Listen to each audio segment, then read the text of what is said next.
Following program is rated TV MALV. It contains strong language, violence, and nudity. It is intended only for mature audiences.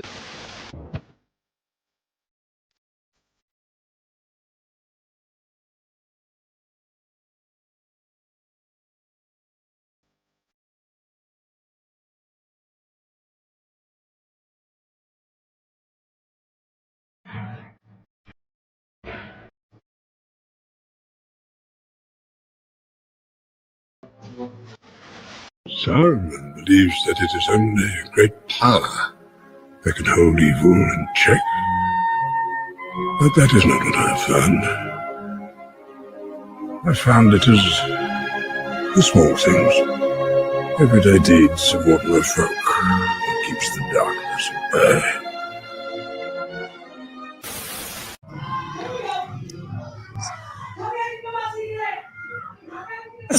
Oh, they're being cute about it. Oh, there we go. Oh, gosh. Oh, that guy's going after Dak. Oh, my gosh. Oh, my gosh. Oh, my, they ripped off the paper. Oh, my gosh. A few moments later.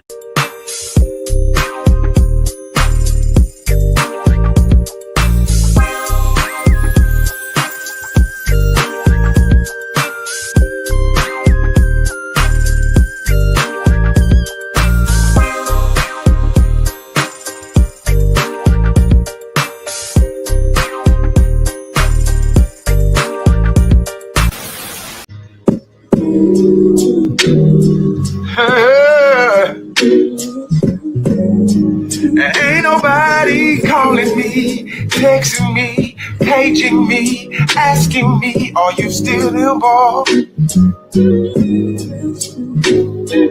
Calling me, texting me, paging me, asking me, am I still involved? Y'all usually check on me. Listen. I'm still involved. Shut up, my boy. I'm still involved. Oh, I'm still them boys, I'm still them boys. Yeah.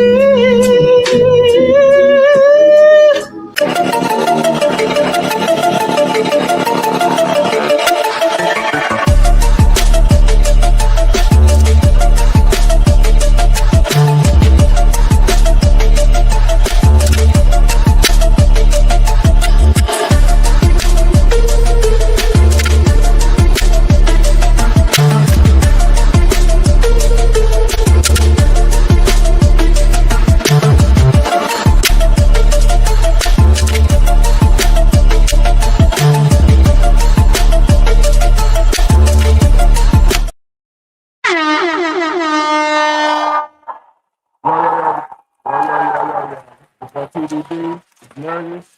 It's an open panel. Links in the chat, man. Y'all come up. We don't got too much to talk about. It's April Fool's Day. All the fake news out. So I got a couple of little bullshit, but no big stories. If y'all want to come up here and shoot the shit, y'all feel free. Today, by the way, today April Fool's Day, like I just said, man. It tripped me out. It was a space lunch today. Like, I thought it was a little joke somebody was telling me, man, but actually it was something went down with NASA. Bad timing, man. A lot of people. I watched the whole thing a while ago, man. It was crazy. Like, I never seen. So apparently, Artemis 2, the rocket, is supposed to go around the moon and back for 6 days, a 6-day trip. It actually went down. Like, it wasn't no AI anything. And shout out to my kinfolk. I can't say her name, but she working NASA and stuff, man. You know, I got down there in Houston and stuff, man. Shout out to them. But yeah, it was actual rocket launch today, man. Why would you put down April Fools? So I'm really with the bullshit today, man. There ain't too much going on really. Other than that came out of nowhere. So let me do this. Hold on. Make sure I pin the link. Pin that link, bam. All right, the link is pinned. Yeah, ink pen. Matter of fact, hold up. Think, make sure it's something.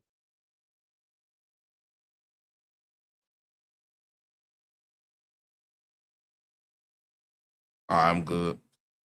So yeah, okay, y'all come on up, man. If y'all want kick and stuff. Let's see, man. I'm just gonna let me take that out. All right. So link is pinned. Y'all wanna come up? Let's see. Boy, AI is a trip. This a trip here.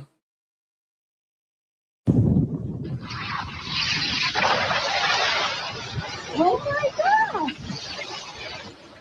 Jesus Christ! They crazy.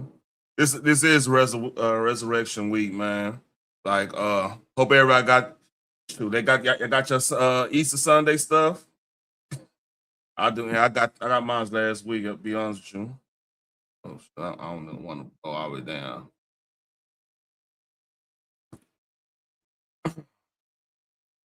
So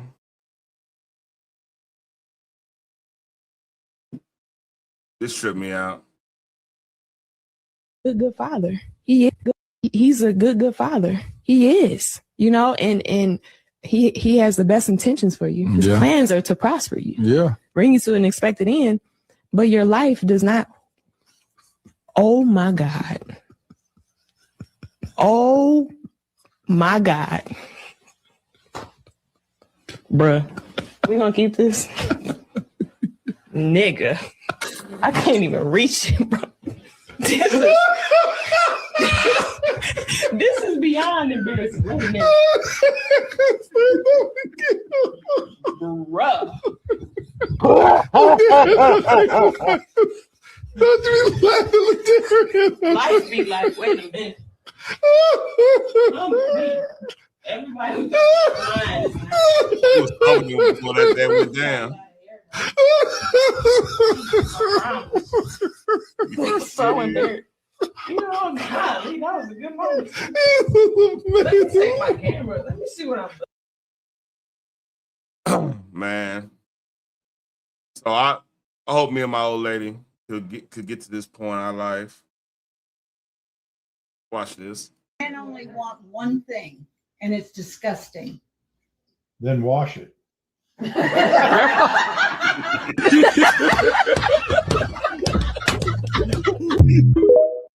Yeah, that's hilarious. Man, anybody else live?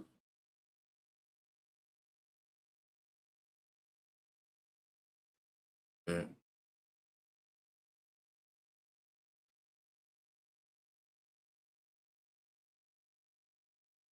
Oh, nobody live. Oh shit. So at one of the stores I wanted to do for fish fry, but Jada out here doing the food again. I'll share that.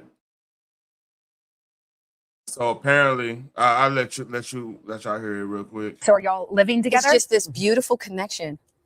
We will. Mm-hmm. Look at that. Not right now. But you will. Yeah. Oh yeah. Why do you say that with such clarity?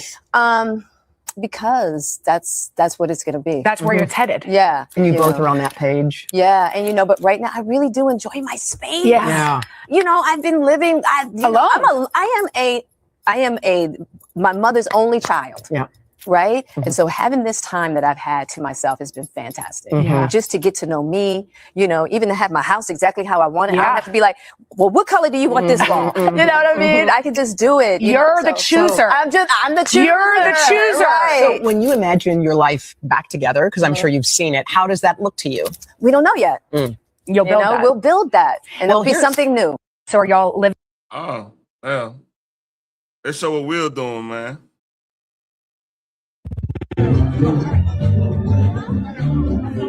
Mute that. He in Africa, man. He chilling, man. You know what I'm saying?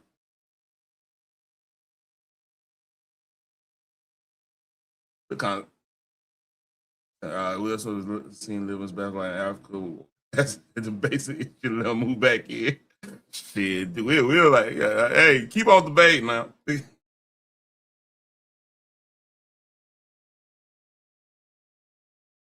That's crazy. So yeah, that's then there's all the stuff that kind of fell between the cracks. And he was on a podcast with Martin, and I haven't heard this part. The GOAT relationship advice for me is that it's impossible to make a person happy. Don't even play the game, and don't try to have a person make you happy. That you have to discover your happiness and cultivate your happiness on your own, and they have to cultivate theirs on their own, and you come together sharing the happiness you have versus trying to get happiness from them. That was a big one for me. Like the retirement from trying to make people happy, and all my relationships got better. The GOAT relationship. I just got tripped. That's some wise words. I actually agree with that. Like, you can't make anybody happy. That's to me, that's hey, that's growth right there. Like, you realize you can't make anybody happy. Because like when you try to make everybody happy, you're kind of taking away from who you are anyway. Like, you're not putting the focus on things that you can make yourself better. Because like if somebody want to be happy, they'll be happy. Like it was an old saying, like you don't have to participate in anybody's misery. And trying to make anybody happy in your life, man, is you're not gonna succeed because like if they don't got it in them, they don't got it in them, you know. I actually agree with that. Like if the Lord can't make them happy, what makes you think that you can? You know, I agree with that.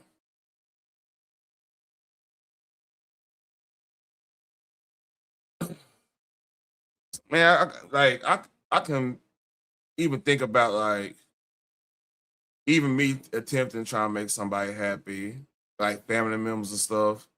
And sooner or later, like they take that kindness for weakness. They'll sit up here and like they'll use your guilt of not making them happy against you too, like the shame, all that bullshit. Because in the grand scheme of things, like no, you have to decide. Okay, I want to look at life in a better way. I want to put my priorities up in a certain way. You have to make that choice. Like even like if you have family members that's hooked on drugs or whatever, like it's almost the same thing because like misery is almost like a drug in my opinion. Like it's if you notice like somebody that's on drugs, they rarely want to do it alone because they feel like shit when they do it alone. They want other people to be around. So it could be a situation where because if they're doing drugs, they feel like shit. They want to actually see somebody fall from grace so they can feel better about themselves. It's weird how that work out, you know. Because think about everybody that big crack epidemic. It always starts with either a family member, a love somebody close to them, a spouse or somebody get on it, and they feel like shit because they don't put this as a priority.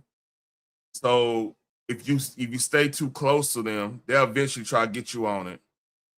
Yeah, you have a bad day at work, instead of being like a positive reinforcement, like hey, it's just a season. Hey, it's a storm. You'll get up. Hey, go pray, go do something positive. Hey, let's go work out. Let's go do something. Let's go. In some cases, I'm in Texas. Hey, we have a bad day at work. We go to the range. Go. Get some. We call it lead therapy. You know what I'm saying? Get the 9mm out. And you feel a totally different person. And that's one of the reasons why we gotta have fucking hobbies. We can't sit up and be like just doing nothing, just in everybody's business. Cause like when the shit hit the fan on your end, like you don't have nothing to build from in that situation. So yeah, I agree with that, man. Like Will got he need to I don't think he need to get back with Jada, but that's not my business. That's his marriage. At this point, like the kid's grown. What she did in that, like from 20, probably earlier than that, from like 2019 all the way on, like that was actually out there.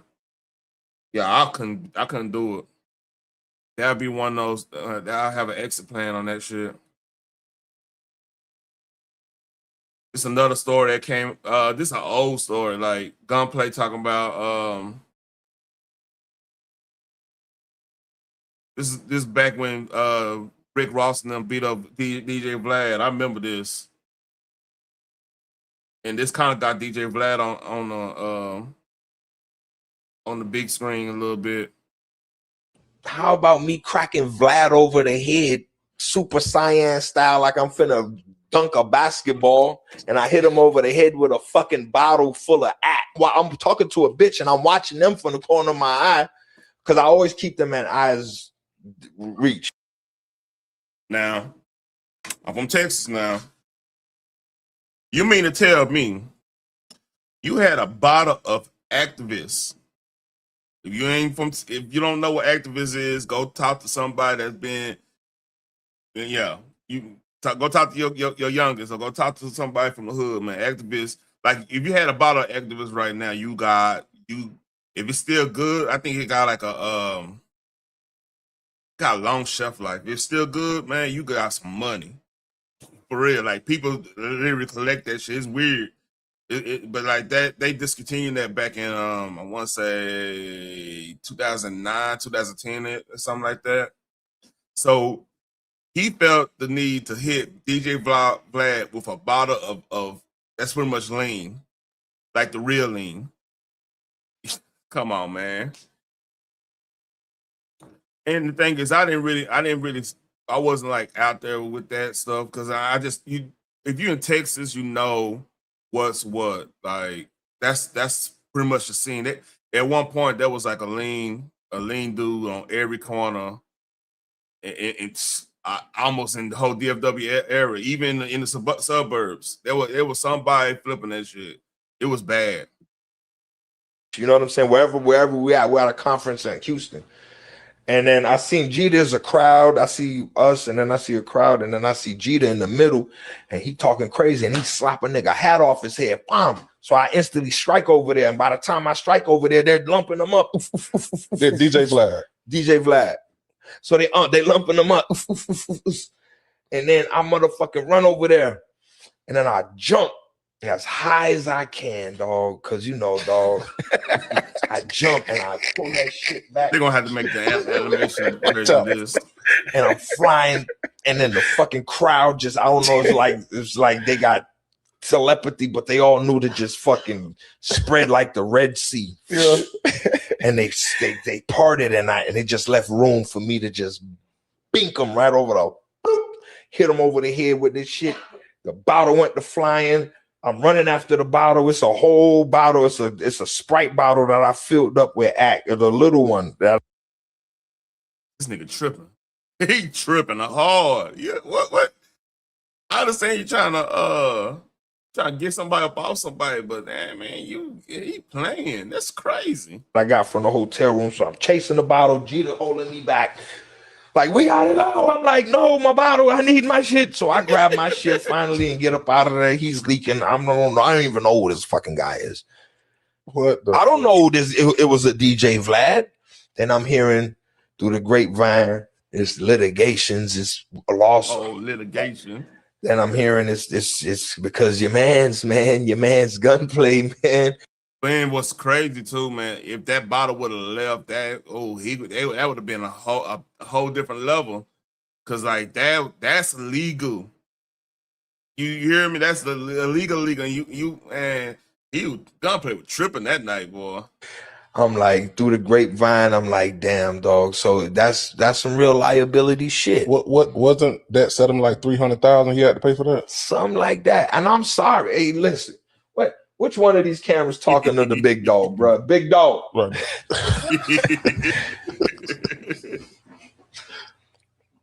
I'm sorry. And I'm gonna tell you something. I apologize for that. But I'm gonna tell you something. What he did, that was dope. What's up? He never told me about that.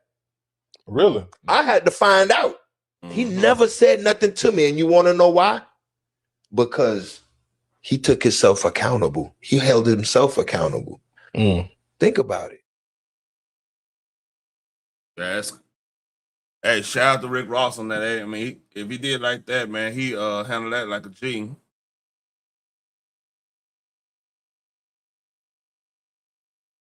Because, I mean, a lot of people would have been, especially somebody like a record head like that. They're like, hey, man, hey, I got to get something out there. You know, you have to take something out your contract for that, whatever. He probably, no telling, he probably already did that anyway. But, like, yeah, that's, oof. About a lean is crazy. I'm looking for, oh, this is crazy here.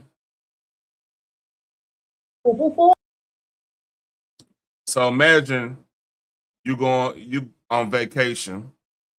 You're on vacation in Thailand, right? And they found a black cobra in your bed while you were asleep. Well, this how it went down. โอ้ยพี่ฟูฟู โอเคแล้วในซีก็เป็นห้องนอนนะครับเป็นห้องนอนแล้วก็พี่เขาบอกว่าเจองูในห้องนอนก็แสดงว่าเมื่อคืนนอนกันมาทั้งคืนนะแต่ต้องจะหาดูว่าเป็นงูอะไรนะครับนี่ก็บอกว่าอยู่ใต้เตียงของนู้นนะตรงกลางเลย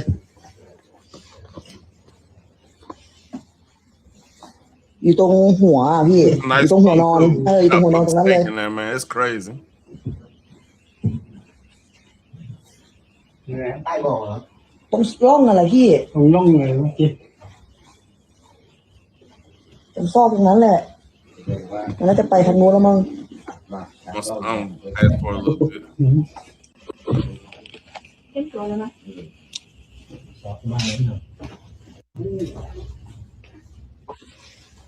Oh shit. นั่นไงโอ้โหพี่ก่อนตัวใหญ่มากงูเห่ามันชูคอด้วย That's crazy. โอ้โหพี่ Hell nah. โอ้ยพี่โอ้ฟู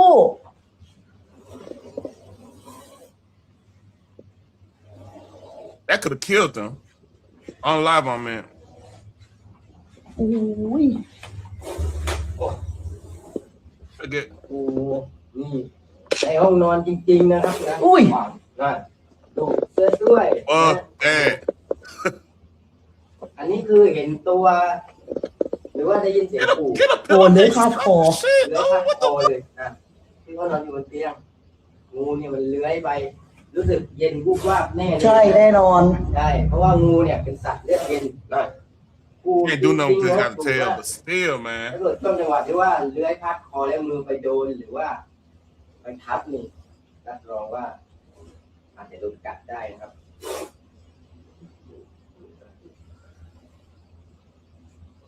We better let go of that tail, boy. Y'all going to the hospital. ทำลายระบบประสาทนะครับนะ วันนี้เหงาเห่าเลยนะ ใช่ครับ He just chill holding that damn. แล้วตัวใหญ่ด้วยอ่ะพี่โอ้โห ตรงนี้ที่แปลกที่แปลกตรงนี้เป็นชั้น2นะชั้น2ของบ้านนะครับนะ Yeah, I ซึ่งมัน don't เป็น know, อะไรที่แบบ man. They're gonna have to pay my money back, man. That's crazy. นะครับหรือไม่ก็ข้างนอกอาจจะมีกิ่งไม้ที่จะยื่นพาดเข้ามาในตัวอาคารนะครับนะงูก็เลยสามารถที่จะเข้ามาในห้องนอนได้ Can you get big? ว่าให้ดูชัดๆ What's right to me? ก็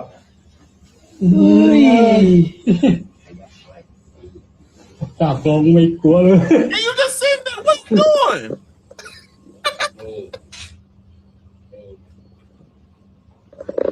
จริง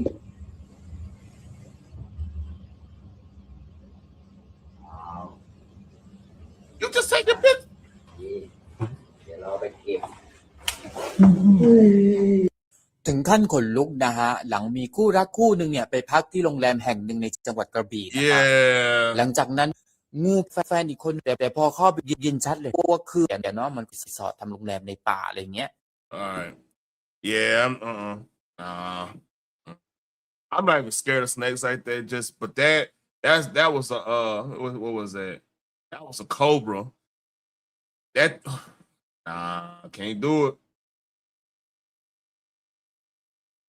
Couldn't do it, man.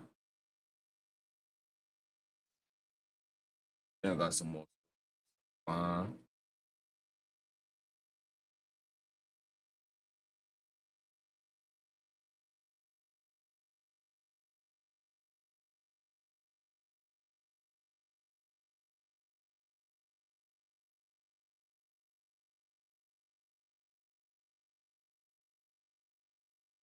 Oh no.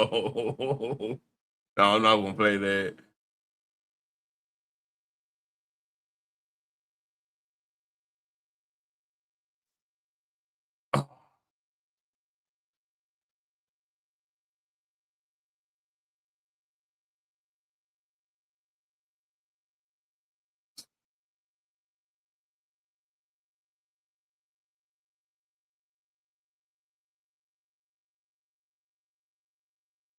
Okay.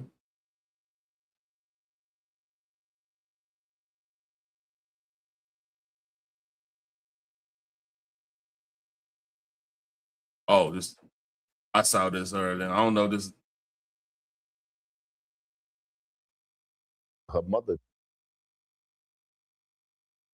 I chose to keep her. Her mother didn't. Her mother tried to set me up to have the baby. You know, she ejected my sperm in her and ran in the bathroom and locked the door. And that's how we had her. Really? Yeah. She don't even know I know this. Wow. But I'm telling it on to the world. How do you know that? I'm smart.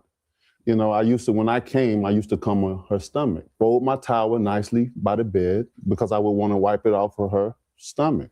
This particular time, she chose that she wanted to have a baby by me because I was the best thing that ever came into her life. Most of her relationships only last for 2 months or whatever because she was a promiscuous woman. I didn't know it at the time. I only found out this thing by reading her journal. She didn't know that I read her journal either. I did what I do. I had a good nut, and I nutted on her stomach. This time, I went and got the towel and tried to wipe it off. She hit my hand so hard, I thought she hit my hand like a home run, like a baseball player do a baseball bat. But she screamed, "No!" as if she was being raped. She got up so quickly and ran into the bathroom and locked the door. 2 weeks later, she was pregnant with my daughter. That's crazy. That's a crazy story.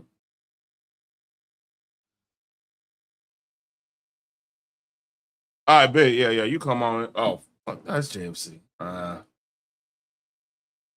that's a crazy story. I want to do this to my sister-in-law so bad sometimes because she get her hard on the drink. I want to do this prank so bad, but my brother was like, "Nah, you can't do it." That's just this. Dopo boy.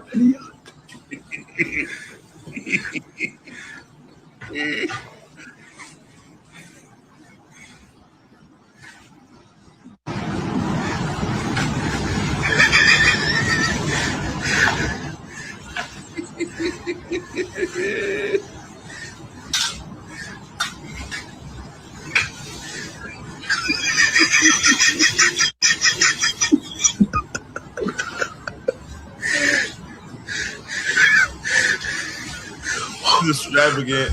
حضرتها لك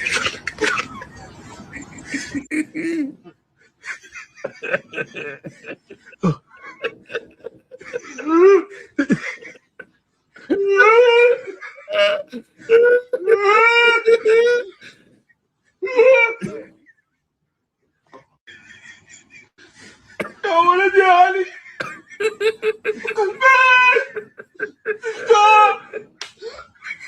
Hey,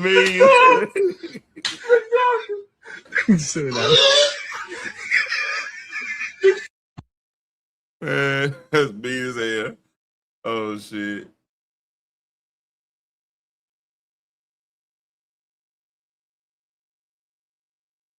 That's crazy. Oh man. I got some stuff.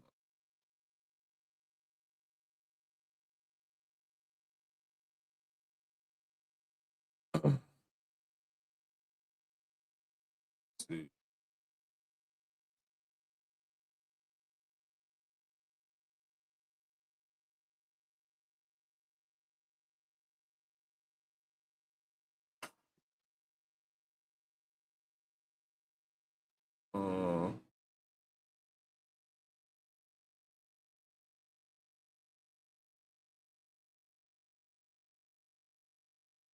Yeah, this shit right here.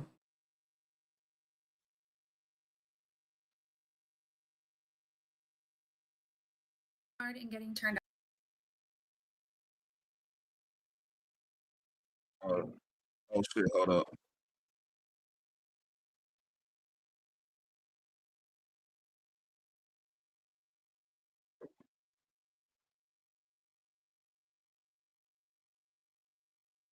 All right. Damn. Social programs, Medicare, Medicaid, mandatory spending, SNAP benefits, veteran benefits. You mean SNAP benefits that people just got taken away from them? You think everyone just got taken off SNAP? Most people Everyone. did. You think the majority just got taken off SNAP? Our Yes. military spending is 10 to 20%. And the that's bombs you're freaking out about, 10 to 20%. It's egregious. We spend 50% on social programs. I'm a military kid, and I can tell you that shit is not needed. Girl, you literally just got the information that you were just wrong, and yet you're still doubling down. I hold off when I could do that one. Yeah, finally. Oh, this is a good cosplay. Oh shit! And play that music. So this dude did. This is wet. This old. Like I think this happened around. I think BlizzCon like 16 or something. But like so, somebody did a recreation of that character on South Park.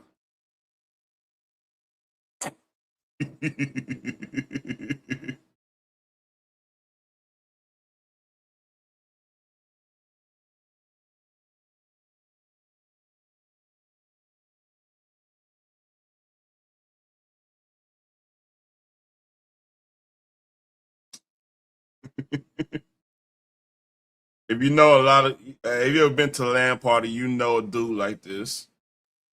There's always one cat that's like this, and that's all they do is game, play fucking Counter-Strike and shit, and World of Warcraft and Diablo, all the sweaty games. That's what they call sweaty. Like somebody real good at the game. That's all they do is sit down and play the game like for the 23 hours a day. Yeah, that's good. That's good. That's actually good cosplay.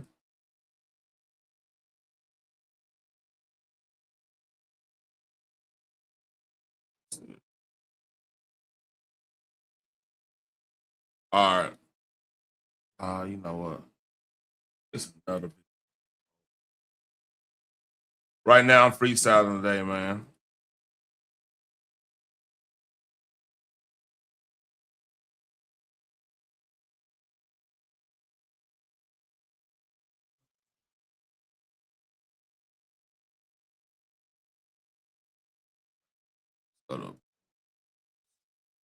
Bro.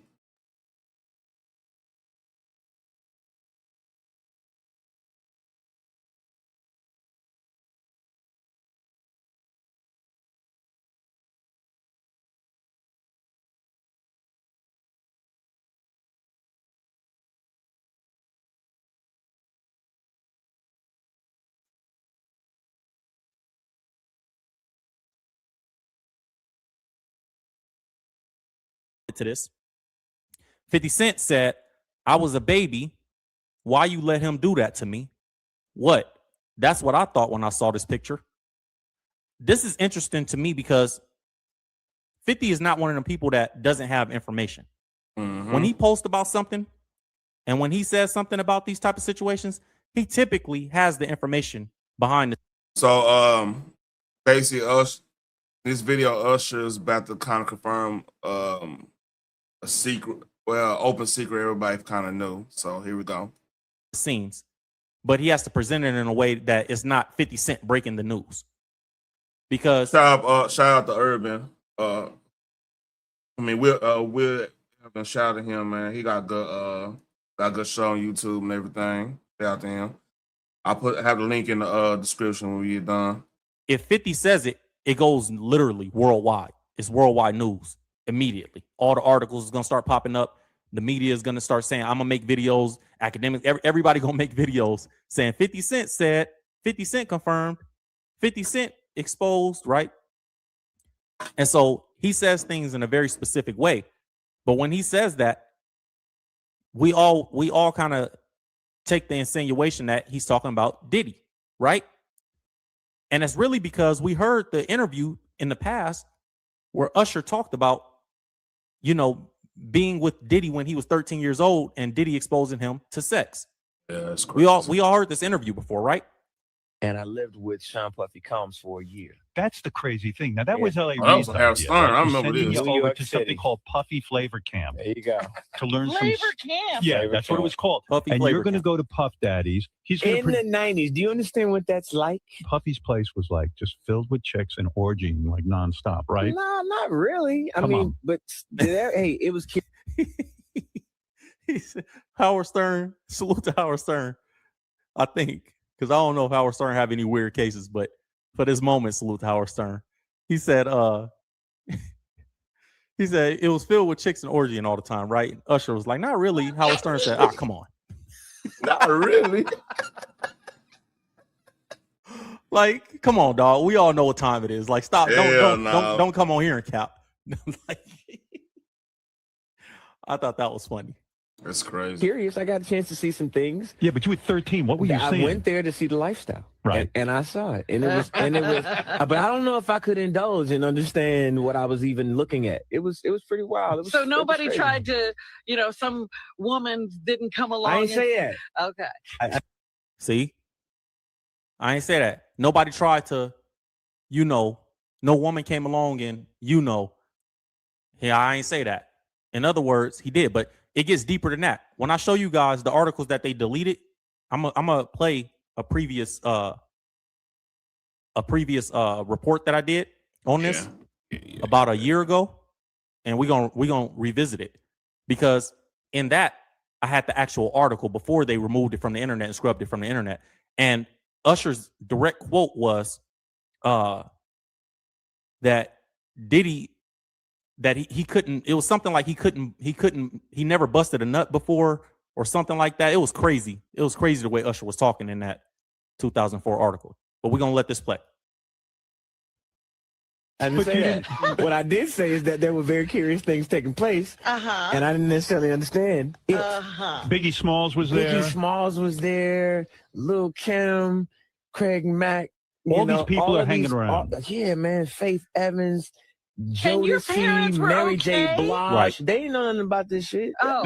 I was having a good time. You know what I mean? Because you have His parents didn't know nothing about it. First of all, sending your kid to Diddy's house to live with him for a year at 13 years old, I kind of understand the context because it's like in the 90s, they were trying to get into the industry and you needed a gatekeeper to approve you. It's not like today. Yeah, People can't. A lot of you don't understand. Yeah, that does make sense at that time period because like shit, internet was just coming on.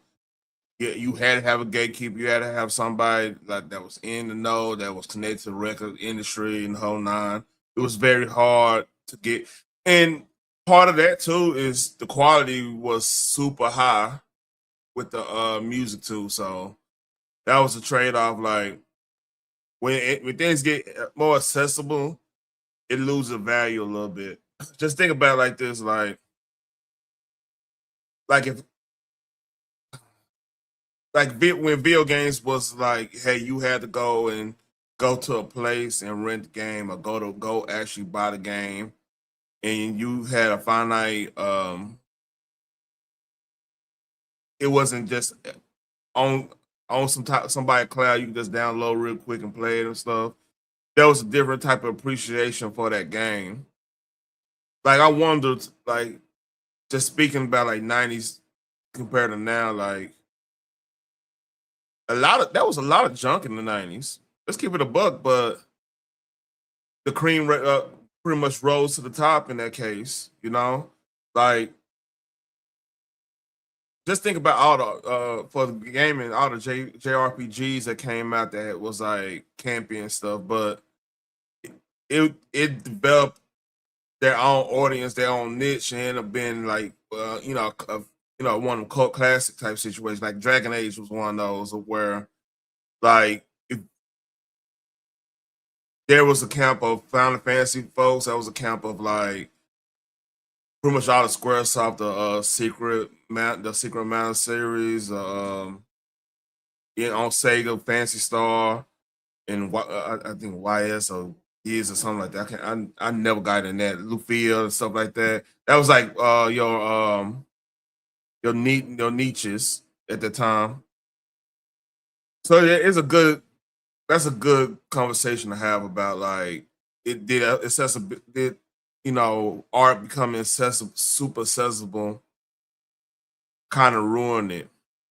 Because we got to get into the stage of like a lot of AI art that's going to further dilute what good art is and not. You know, that's a good discussion to have.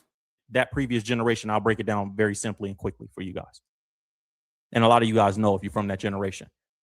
You needed somebody's permission to be in a recording studio. It wasn't like you could just have your phone and just start singing on your phone or get on TikTok and make a video and blow up. Wasn't like that. You needed somebody's permission to be in the industry.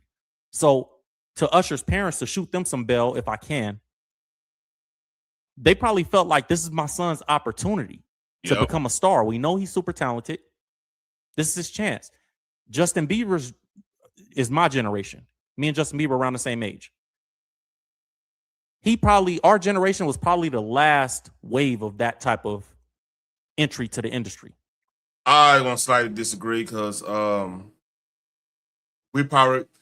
he's younger than me. Like Justin Bieber is probably like what, maybe like, let me see how old Justin Bieber. They might be Gen Zers.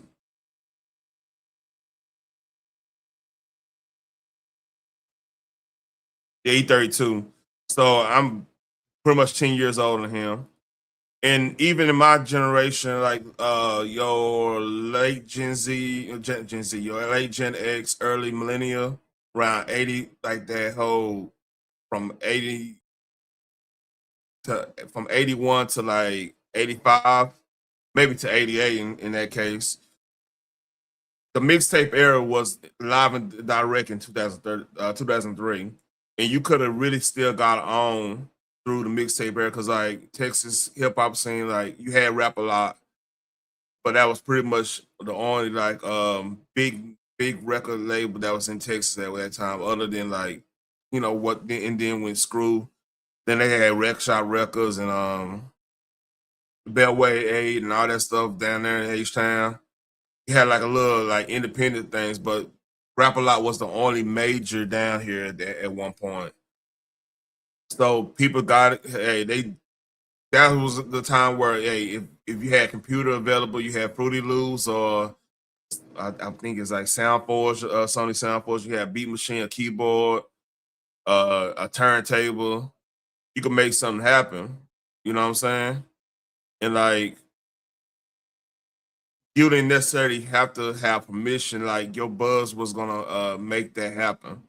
Like all the like Lil Flip and all them, they were already millionaires damn near before like the Atlantic and all them saw them. Atlantic, fucking Geffen, WB, the Interscope to a lesser degree.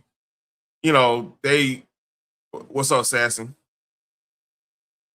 So I want to say my generation started the going independent, making money before you even get to the major.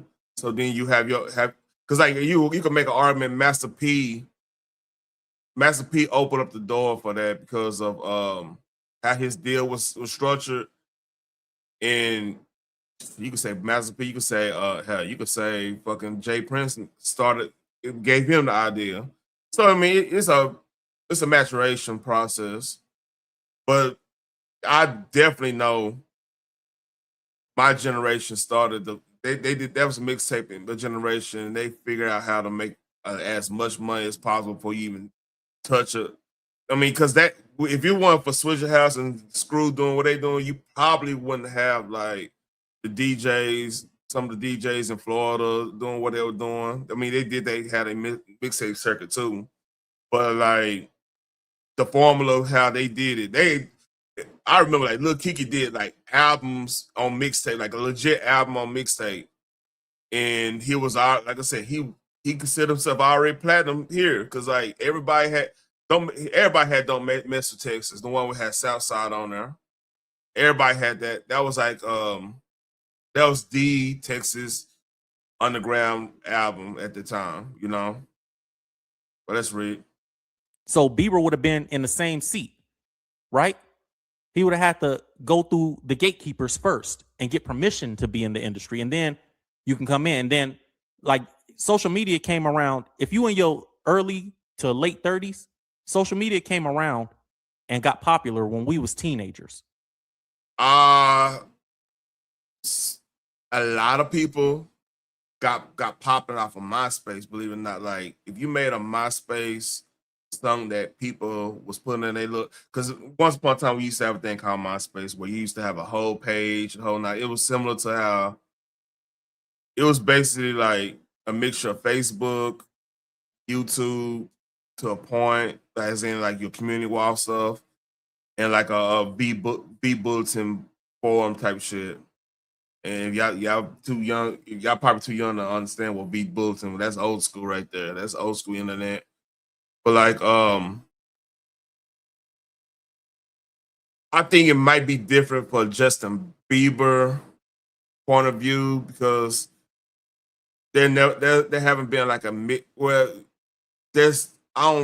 can't remember one mixtape R&B or pop singer. I can't remember that. The closest one probably would be like Weekend ran his thing like that. Like he had both like 2 or 3 of his early albums was like independent mixtape albums that used to be on Dat Piff and like I mean on the whole mixtape circuit. That's the first time I ever heard him. Like him, Joey Badass. Like my nephew put me on Joey Badass. K-Dot kind of came up that route, you know.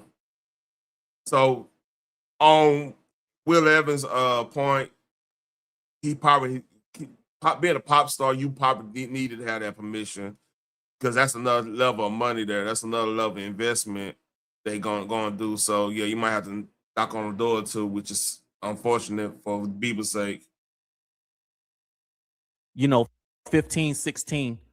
That's when Instagram, when we was younger, Instagram was like a photo app. Like you post pictures of your lunch or your travel. It wasn't something that people were using for as a marketing tool. TikTok didn't exist, obviously. And the person who made Instagram a marketing tool who perfected it was Kevin Hart. Like Kevin Hart, this is why Kevin Hart ended up becoming the biggest grossing comedian at one point because he knew how to marketize his social media to a T. Like he was a master at that. He'll do a story. I think they the one kind of started like doing video reels and stuff. Then TikTok took it to another level. But like he used to do like little lives and stuff on there and YouTube. And he used to go on back in the day when they had like Tiny Chat. He used to go on Mr. C's thing. I remember that. Like I remember the day Mr. C had a panel. See, Tiny Chat is kind of like what this is now, StreamYard is now. So it was Kevin Hart and believe it, I want to say Cat Williams, and they'll roast each other, and that shit was hilarious. They were roasting each other like because he had they had screen in like I'm not Cat Williams, I'm not Kevin Hart, and they'd just be out here roasting each other. It was hilarious. That was some good roasting too, man.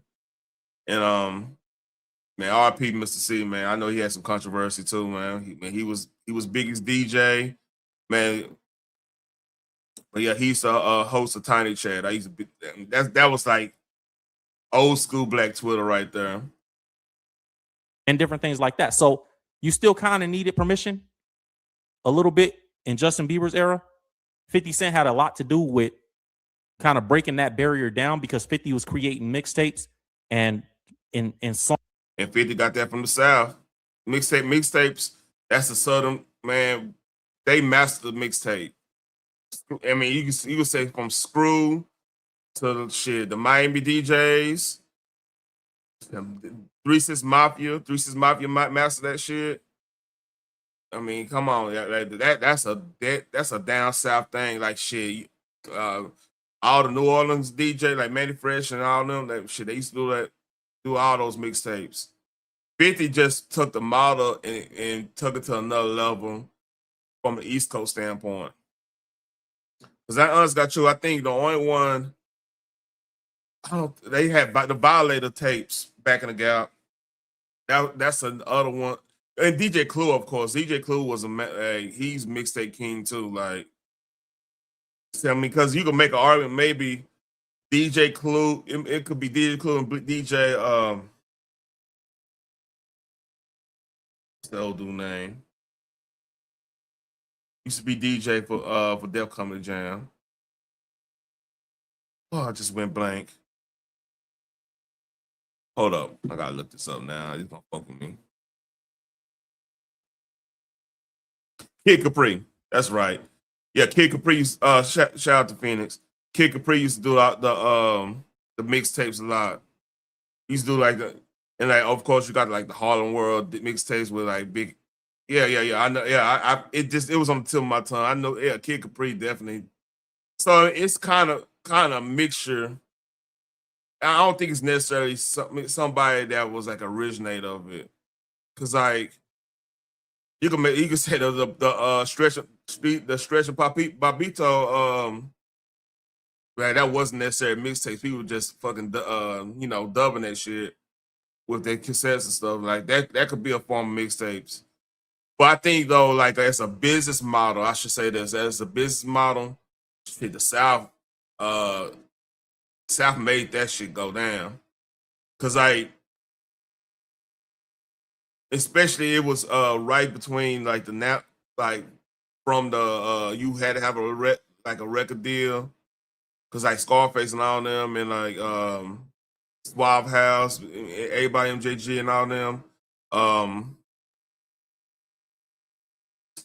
The Suave House and Rap-A-Lot is like pretty much conjoined. Then like of course like a lot of stuff that's going on. Cause like everybody was doing like their own mixtape stuff down in the South. Lil Jon them made that little mixtape and everybody played that shit. Like you could not go to a party. You was gonna hear in Texas.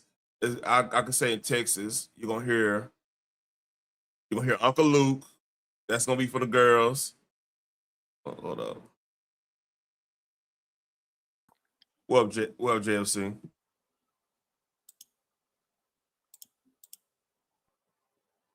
JFC, what's up? What up?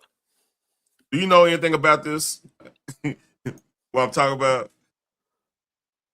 I know you're younger than me. Oh God, I got. Can you hear me?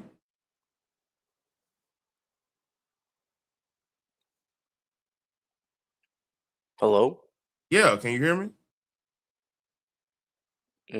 I think I can't hear you now. You good?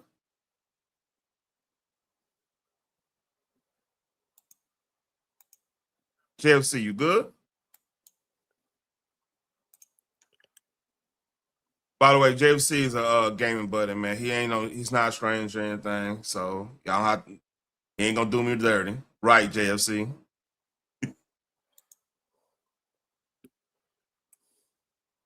You need to drop down? Never. You good?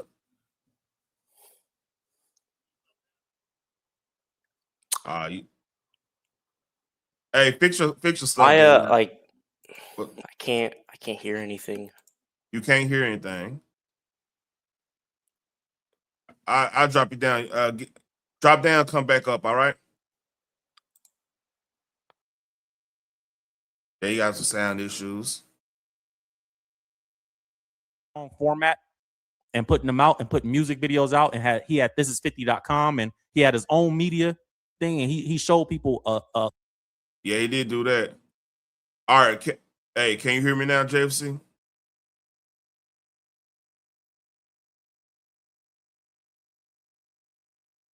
Hey, get out of Discord. That's what was screwing you up. If you're on Discord, get out of it and come back up, okay? Hold on. Let me probably can't hear me.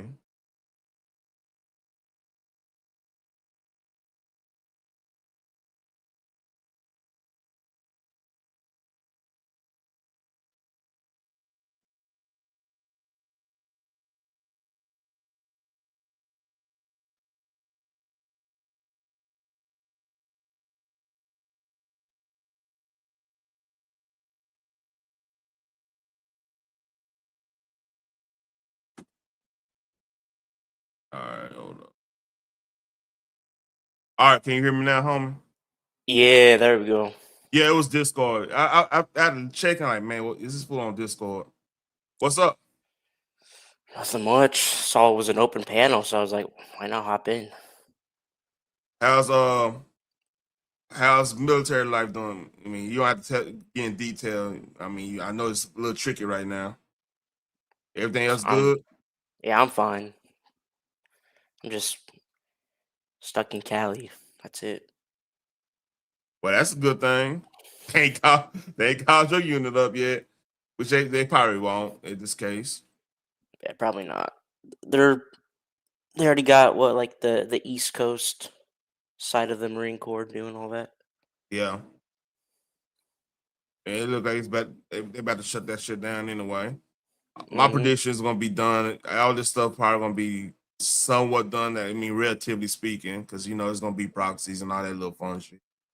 But overall, it's gonna be probably pretty much done by May, from what I'm looking at. But what's tricky, man? Like, and I know you can't talk about this, but like, I got other. I work with a Marine, right? And he just came back from Yemen. Like, I want to say maybe 6 months ago, and we kind of knew something was about to go down. Put it that much. Yeah, well, this whole Iran stuff has been happening for a while now. So Yep. So, hey, I'm praying for you, man. Like, hey, all troll shit, all that bullshit aside, man. Like, shit getting real. Hey, I'm looking at the chessboard. I'm seeing how things playing out, man. Shit getting real. So, hey, I mean, no matter what it is, man. Hey, you got a prayer for me, homie. But appreciate it. Hey, this video I was going over is about Usher talking about how he lost his virginity at Diddy's house. Wow. Okay. Yeah. that's yeah. Let's go. He showed us a lot of us a new way to do things in media, right? But it was still a time where you had to get one of these top executives to say yes, that's okay. So I just want to say that when people say like, why Usher's parents would let this happen? Well, different times. Have you doing any chores? Are you doing dishes at all? I mean, to keep you humble somewhat, or are you just like, can you stay up till 4 a.m. with them and party? I mean, I could. I actually stayed up longer than them. And do you have money? What's going on? I mean, I had like per diem. Yeah. I had like, you know, What like a a living. life. Yeah, it's pretty crazy. 14 years old. You're a dad now. Would you ever send your kid to puffy camp? Hell no. Good question. Hell no, you won't. Just imagine what he's seeing at 14, man. You ever see? Ain't no party like a Diddy party. Hell no. I want. And then that's a different era, man. Because like what dude was saying, like in the 90s, there was a lot of gatekeeping compared to like even the late. It was a time like it was before. I like to say it, before Master P and after Master P. And the reason I'm saying Master P is because like Master P had one of the best fucking music contracts anybody ever had in like music contracts. So basically what his contract was is man, I think he get like, it was before like 360 and 720 deals, so he pretty much had a cut of everything that was made from No Limit. So that's why I like, and what they end up doing, he made so many albums with like he had a whole crew. He had everybody from I think he from Calio Projects in what you call it in Calio in New Orleans, right?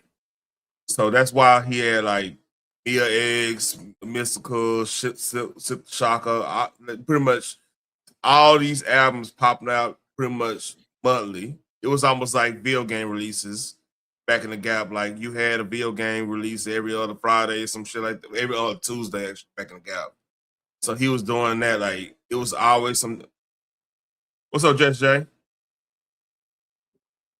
Yeah, you can come up, man. Hey, I'm just chilling right now. We just going. I'm going over little random videos I've been holding up, man. You come on up if you want to. But so basically Master P just he gamed the system and ended up like damn near like he had the biggest contract ever in music in during that time in music industry history. You know what I mean? He actually doubled his wealth from that contract. From a record deal? Yeah, it was like a one of a kind record deal they had.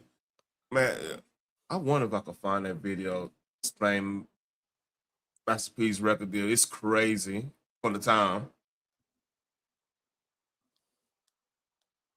Yeah, appreciate people like, oh yeah, like, share, and subscribe, by the way.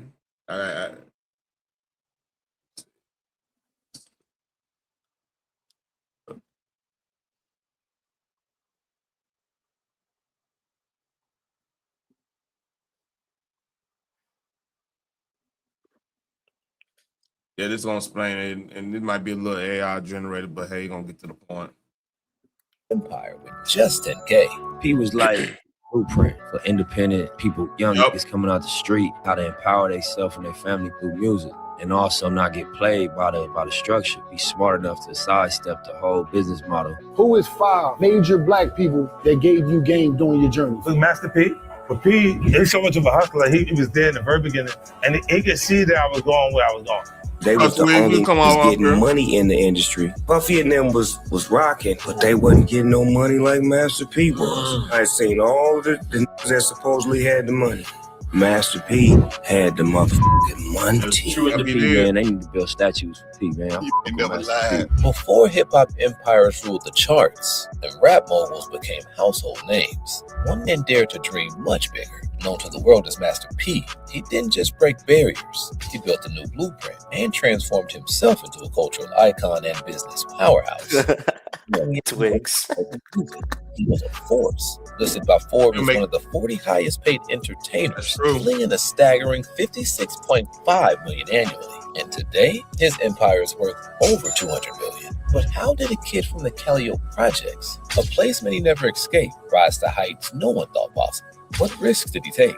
And what lessons can we learn from the legacy he built? Today, we'll uncover Master P's untold story, his early grind, guts, and the groundbreaking decisions that turned him into a living legend. But more importantly, we'll break down the financial moves and business strategies that built his empire, giving you invaluable lessons on how to play the game and win big.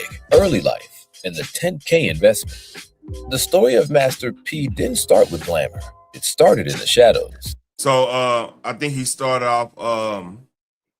He had a 1-900 call center. He invested in that. That's what started off a lot of his money. Born on April 29th. It's crazy, huh? Just gotta start off somewhere. Yeah. 1970, in the unforgiving streets of the Callio Projects in New Orleans, Percy Robert Miller, better known. You ever been to New Orleans? No, I haven't. I've been to Louisiana. Yeah, that's a trip. I think that's a trip every red-blooded American gotta have one time. You gotta go to New Orleans one time. Maybe. Like it's just like Vegas, like New Orleans, Vegas. It's like I want to say like maybe 5 to 6 cities every American gotta go to. I think Vegas is number one. Like every American gotta go to Vegas one time. Been there. Been there too. Oh man. I still need to go to Miami. I think everywhere. New Orleans. I would say New York, but how New York doing right now, I don't know, man. I don't know. Yeah, they tripping over there in LA. Like LA, I've been to LA. Like I got family in LA. I'll cross that bitch. So that that's check mark. All right, let's. Master P faced obstacles that would break most people, but even in an environment overshadowed by crime, poverty, and violence, Percy dared to dream beyond the chaos. A natural athlete with big ambitions, Percy excelled as a student and basketball player on his high school team, and this talent earned him a basketball scholarship to the University of Houston, offering a glimpse of a life far from the struggles of the projects. However, his dream was cut short by a knee injury, forcing him to shift gears. Refusing to give up, enrolled at Merritt College in Oakland to study business administration, a decision that would prove pivotal in his journey. The first move. At just 21 years old, armed with the $10,000 inheritance from a medical malpractice settlement following his grandfather's tragic death, Master P had a choice: squander the money or invest it, and he chose freedom. While most people might have blown the money on a car or quick thrills, Master P saw the inheritance as an opportunity to build something lasting. Combining 2 years of junior college business education, passion for music, and a lifetime of street smarts, he took a leap of faith, leaving New Orleans behind and started fresh in Richmond, California. Success, however, didn't come with red carpets or flashing lights. It began in a rundown building, seeing potential where others saw ruin. Percy struck a deal, cleaned up the space, and transformed it into the headquarters of his dream. No Limit records and tapes. With his wife Sonia and their 1-year-old son, you might know him as Little Romeo. Percy turned the back room of that shop into their new home. While customers browsed the West Coast rap albums from Tupac, Too Short, Rapid Forte, and E40, the Millers were in the back room balancing family life with hustle. The shop became more than just a business. It was Percy's crash course in the music industry. He wasn't just selling music, he was soaking in the game, learning the industry from the ground up, what sold, how to market, and spotting gaps in the market. But it wasn't all smooth sailing. Running the store came with challenges, limited funds, cutthroat competition, and the constant fight to keep the doors open in a tough market. Despite the obstacles, Master P. Well, in old school mom and pop record stores, it was a thing of the beauty back in the day. Like I remember, shit, man, especially when somebody. See, it was a little bit different down here too, cause like when Screw Tape when DJ Screw used to make those screw tapes. And what screw tapes is, like they'll chop, the whole chop and screws movement. Like, man, when that shit drop and they circulate, they come all the way up here from H-Town, cause like all the hoods got those tapes. Or somebody from the hood got them, and man, that was an experience there, getting a new screw tape. That's back in the gap there, man. Turned setbacks into stepping stones. He began recognizing industry patterns and identifying opportunities. That's when it clicked. He could do more than sell records. He could create them. In 1991, P dropped the debut album Get Away Clean under his own label, No Limit Records. It wasn't a massive hit, but it proved a crucial point. Percy Miller didn't need a major label to make music. I kept consistency on the dreams and the goals, and every day I put something a little bit in, even when it looked like it wasn't happening. For him, failure wasn't the end. It was fuel, determined to succeed. He hit the road as an opening act for top artists. I was the opening act for Tupac. I was out when the lights was on.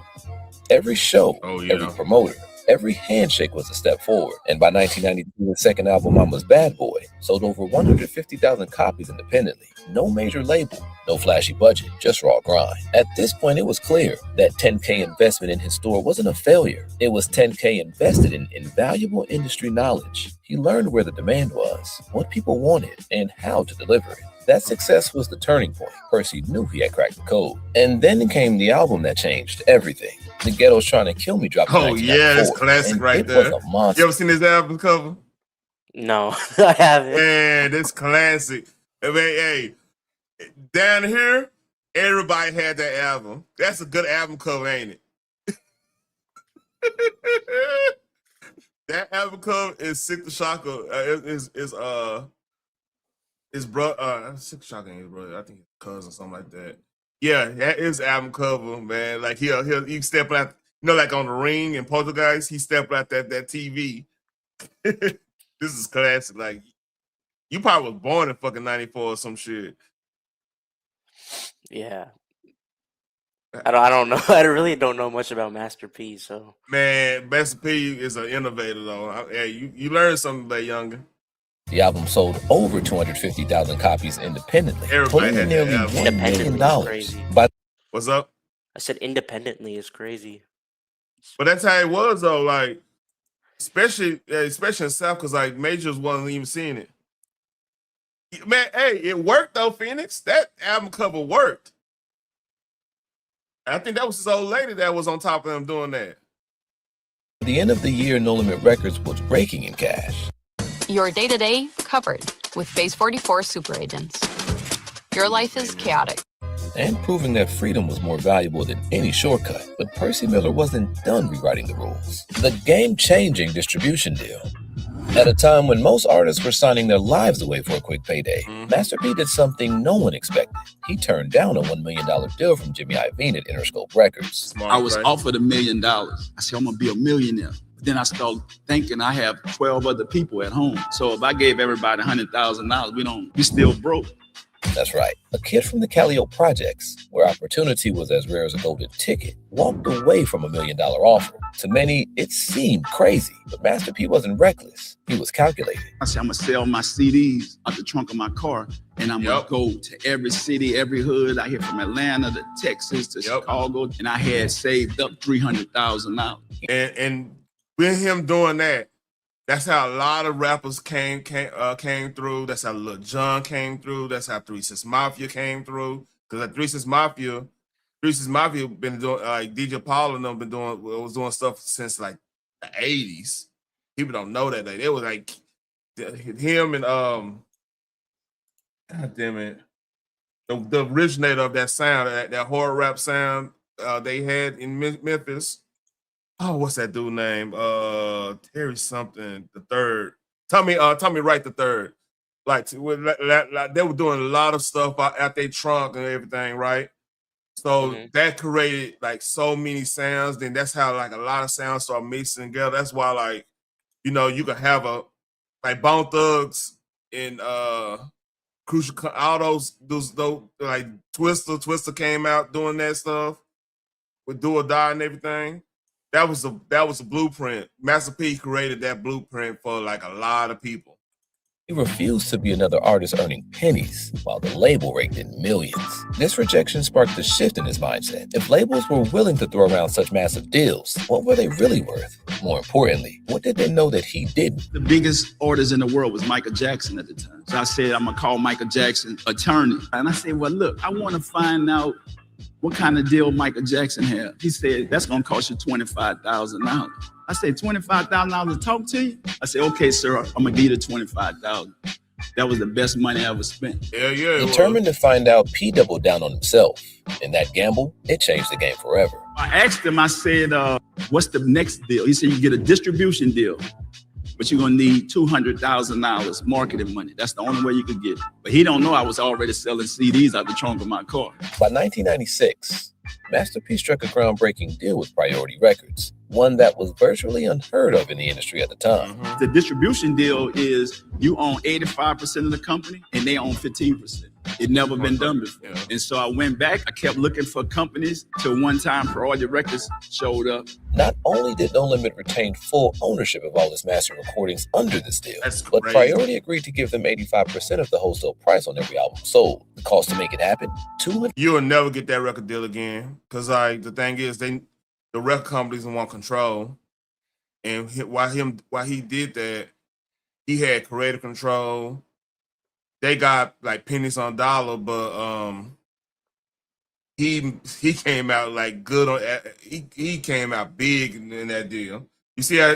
Because like think about like if you did anything and you wanted some distribution, they gonna want 360 off top in a lot of cases because they feel like they putting the money that their name is making you become what you are. Yeah. But he kept the masters in all that. So that's an unheard of deal for real. So what they were basically saying, like, look, we give you all this. We don't think you're gonna even be what you think you're gonna be. We just want we'll do this and we do that and everything. You're gonna have to work for it. And then he worked for it and they look dumb as hell now. That's why you never get that deal again. 85%. Yeah. So basically, they just man. Imagine if now you don't even necessarily have to have a distributor anymore, because like this is a good side and bad side of the music industry now. Like if you just you pretty much got Spotify, YouTube, Instagram. You could create your own little fan base and everything, but then they end up being the distributor in a way because then you get shadow banned and all that fuck shit, you know? Yeah. $100,000 for marketing, which came from the $300,000 P had saved up. For context, a distribution deal typically means the artist or label handles the creative side, producing the music, designing the artwork, and promoting the album, while the distributor ensures the music gets into stores and streaming platforms. Typically, the distribution company takes a significant cut, but Master P flipped the script, negotiating a deal that kept control and profits firmly in his hands. To put this in perspective, most artists were lucky to earn 25 to 50%.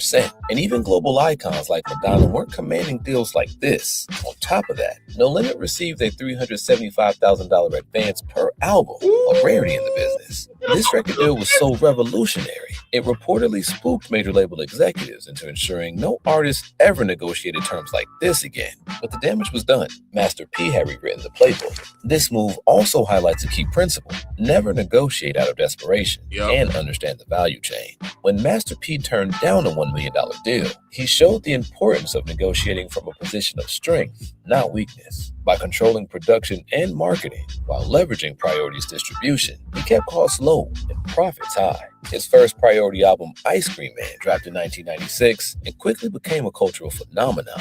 It was the tip of the iceberg and the beginning of a No Limit dynasty, one that literally lived up to its name. The single Mr. Ice Cream Man climbed the charts. The album went platinum, selling 1.7 million copies in the US alone. No Limit Records wasn't just surviving, it was thriving. By 1997, No Limit transformed into a hit factory. Artists like Silk the Shocker, C Murder, Mystical, Mia X, and Steady Mobbin were dropping platinum albums back to back. Then came Ghetto D in 1997, featuring the iconic anthem Make 'Em Say, The album sold over 3.2 million copies and solidified No Limit's place as an unstoppable force in hip-hop. While Master P's talent as a producer played a huge role in No Limit's success in the charts, the other key was the artist he brought on board. P was a master at signing talent, and it all came down to one key. He looked for potential, whether it was untapped or ready to. The closest person to him in recent years, I would argue Gucci Mane.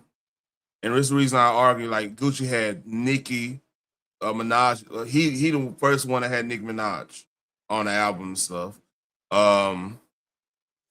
He had Waka Flocka. He had Young Thug. He put Young Thug on. He put Lil Uzi Vert on. I believe he put the Migos on. He put a lot of cats on, like Quavo, all of them. He put all of them on.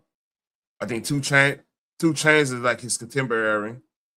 Gucci Mane, like very, because I think about a lot of the hit songs from 2009 on down, like he worked with pretty much everybody. So he kind of did what the blueprint of what Master P did. Instead, like, but the thing is, he didn't have that deal. Like nobody was gonna get that deal, again. To be elevated. Instead of relying on hype alone, this approach kept costs low and ensured long-term success by investing in artists who could grow with the label. Between 1997 and 1998, No Limit Records released nearly 50 chart-topping albums.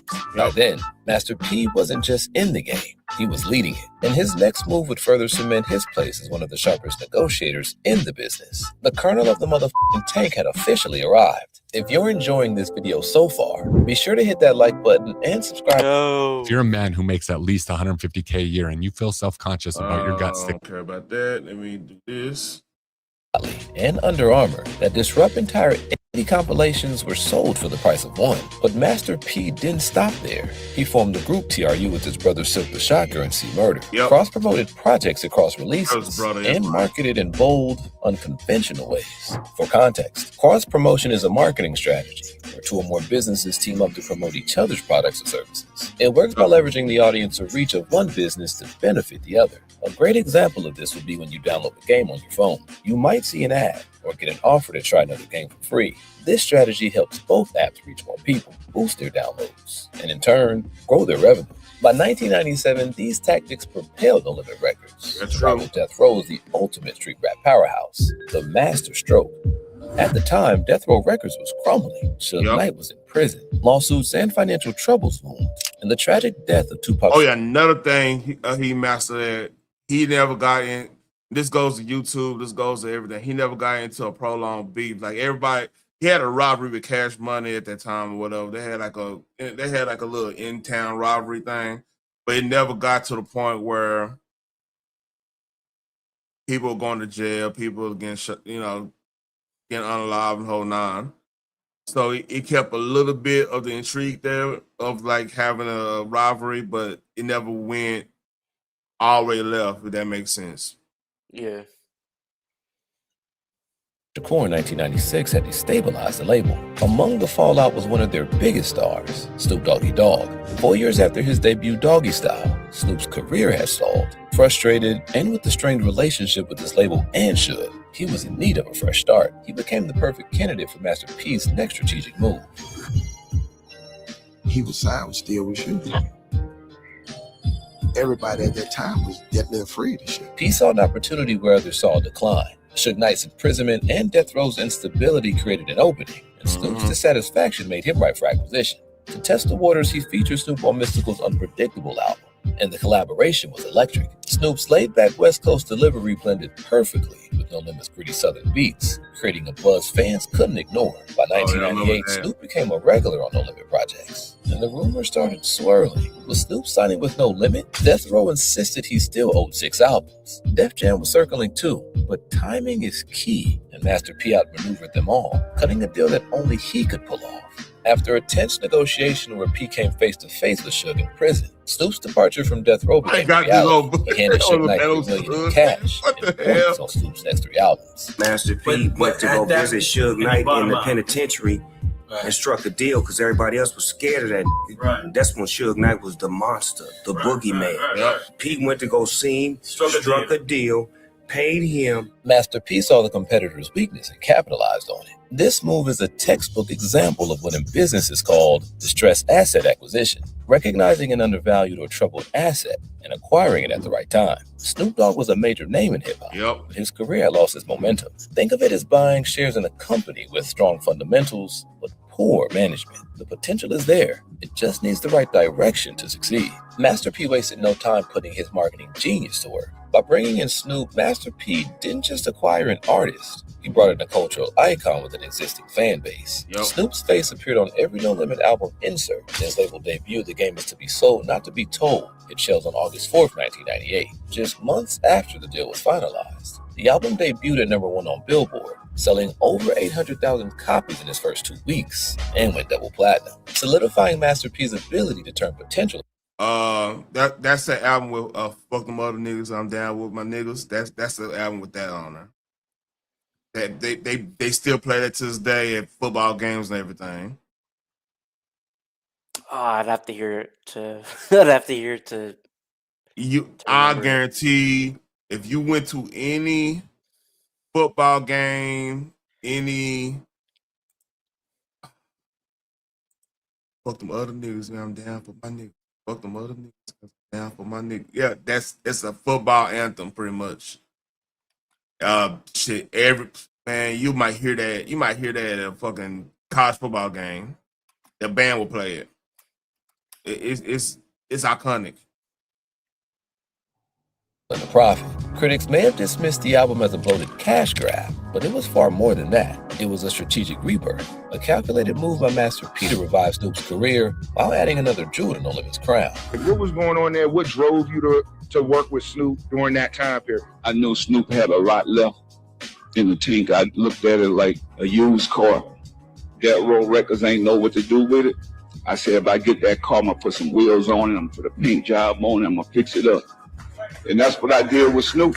This acquisition not only boosted No Limit's Records' reputation, but also solidified its dominance, helping the label sell over 20 million albums in 1998 alone. Yet, Master P wasn't content with just one major success. On May 11th, 1999, No Limit Top Dog hit shelves. This time, Snoop reunited with Dr. Dre for the first time since leaving Death Row, delivering the G-Funk sound fans had been craving. Anchored by Dr. Dre-produced tracks, No Limit Top Dog proved 2 critical points. Snoop's star power remained undeniable, and Master P's vision for creating cultural and commercial success was as sharp as ever. Strategic expansion.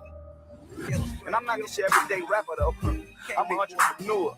These words from Master P's 99 Ways to Die album weren't just a bold claim, they were a blueprint for his life. While No Limit Records dominated the charts, Master P was quietly building an empire far beyond. So another thing he did, he had movies during that time. Like he'll have like a movie that was local in New Orleans or something like that. Like I Got the Hookup, or it was another. He had about 2 or 3 movies come out. So he'll have the albums connected with the movies. So then that. Hey, what up, Cutting Edge? He'll have the albums with the movies and stuff, and then like I said, that's another payday. So he was a master fucking marketer. Music. One of the first rappers to recognize and capitalize on the retail potential of the music industry, Master P expanded his reach into multiple industries, including clothing, real estate, film, and video games. No opportunity was off limits in his pursuit of success. His approach to business can be described as diversified empire building or strategic diversification. These terms highlight how he leveraged his music platform as a foundation to branch out into new ventures, transforming his brand into a multifaceted empire. One of his boldest... He basically took everything Jay Prince was building, Rap A Lot Records, and he just enhanced it like 3-4-fold. You know who Rap A Lot Records is, right? Nah, dude, I'm dumb. Nah, real shit. You do or don't? No, I don't. Scarface, Ghetto Boys, like the dude who runs Rap A Lot, his son discovered Drake.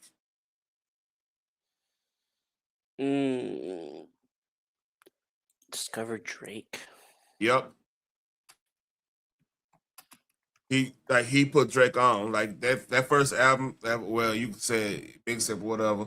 He had that Houston sound. That was the reason why he had the Houston sound, because that the owner Jay Prince son, Lil J, not Lil J, but his son discovered Drake.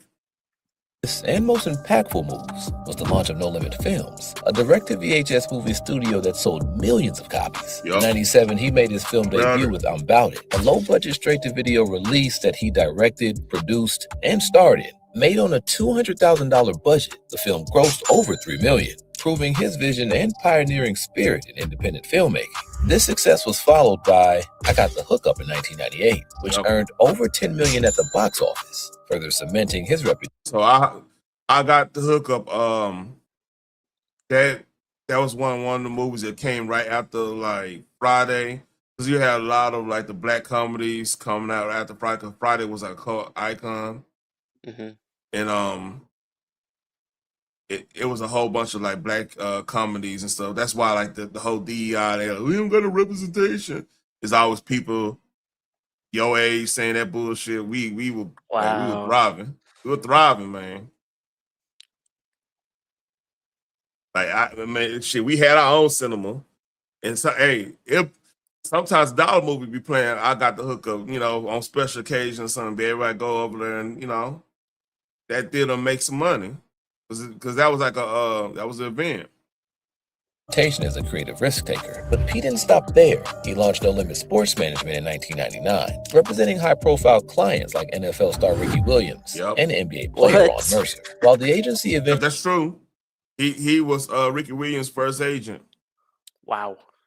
Actually closed, it demonstrated his willingness to explore new opportunities and broaden his empire, even in uncharted territory. Fashion became another pillar of his success. With No Limit Clothing and P. Miller Designs, he delivered everything from streetwear to high-end fashion, celebrated for its quality and accessibility. He even launched P. Miller's, affordable Converse-style shoes that resonated with everyday people. Through PM Properties, Master P expanded its real estate, managing over 100 properties across the U.S. and turning undervalued spaces into thriving assets. His approach mirrored his music career: spot potential, take calculated risks, and create something valuable. By 1998, No Limit Enterprises grossed an astounding $110 million in revenue, inspiring other rappers to think beyond the mic and invest in their futures. For me, my business is bigger than just music. I think people stereotype me and look at what we've done in music. I sold 100 million records, but if I just depended on that, I wouldn't be around when I'm at today. The fall of No Limit.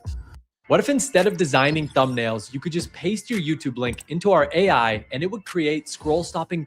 Master P's legacy in hip-hop is undeniable, but as much as the Make 'em Say rapper deserves praise for his impact, his strategy wasn't without flaws. While No Limit was at its peak, cracks began to form. Instead of consolidating its dominance in music, the label ball seemed to expand in every direction, including an unexpected the basketball court. You see, basketball wasn't just a hobby for Master P, it was his other passion, the one that rivaled his love for music. With a basketball scholarship to the University of Houston, he once dreamed of an NBA career, but a devastating knee injury cut his collegiate dream short, leaving a lingering sense of what if. That unfulfilled ambition stayed with him. As No Limit flourished, P saw a chance to revisit the dream he left behind. In the late 1990s, Master P set his sights on a professional basketball career, earning brief stints with teams like the Fort Wayne Fury, Las Vegas Rattlers, Charlotte Hornets, and Toronto Raptors. Coaches admired his relentless work ethic, and his determination was undeniably impressive. But the reality, P wasn't NBA material. His determination to break into basketball was unwavering, but it came at a cost. As he chased his hoop dreams, Cash Money Records was busy reshaping the music scene. Rising as a dominant force with fresh talent and a cutting-edge sound that captured the spotlight No Limit Records once owned. That ball shit is cool. Don't let it take away from what's making this real money. We got too comfortable with being at the top. Master P was working on everything but music. At the same time, Cash Money was hot on the scene. It's time to make a change. I'm coming for y'all. Strategic expansion can elevate a brand, but it should never come at the expense of the core business, the foundation supporting everything else. P's journey shows the double-edged sword of expansion. It can drive massive growth, but also...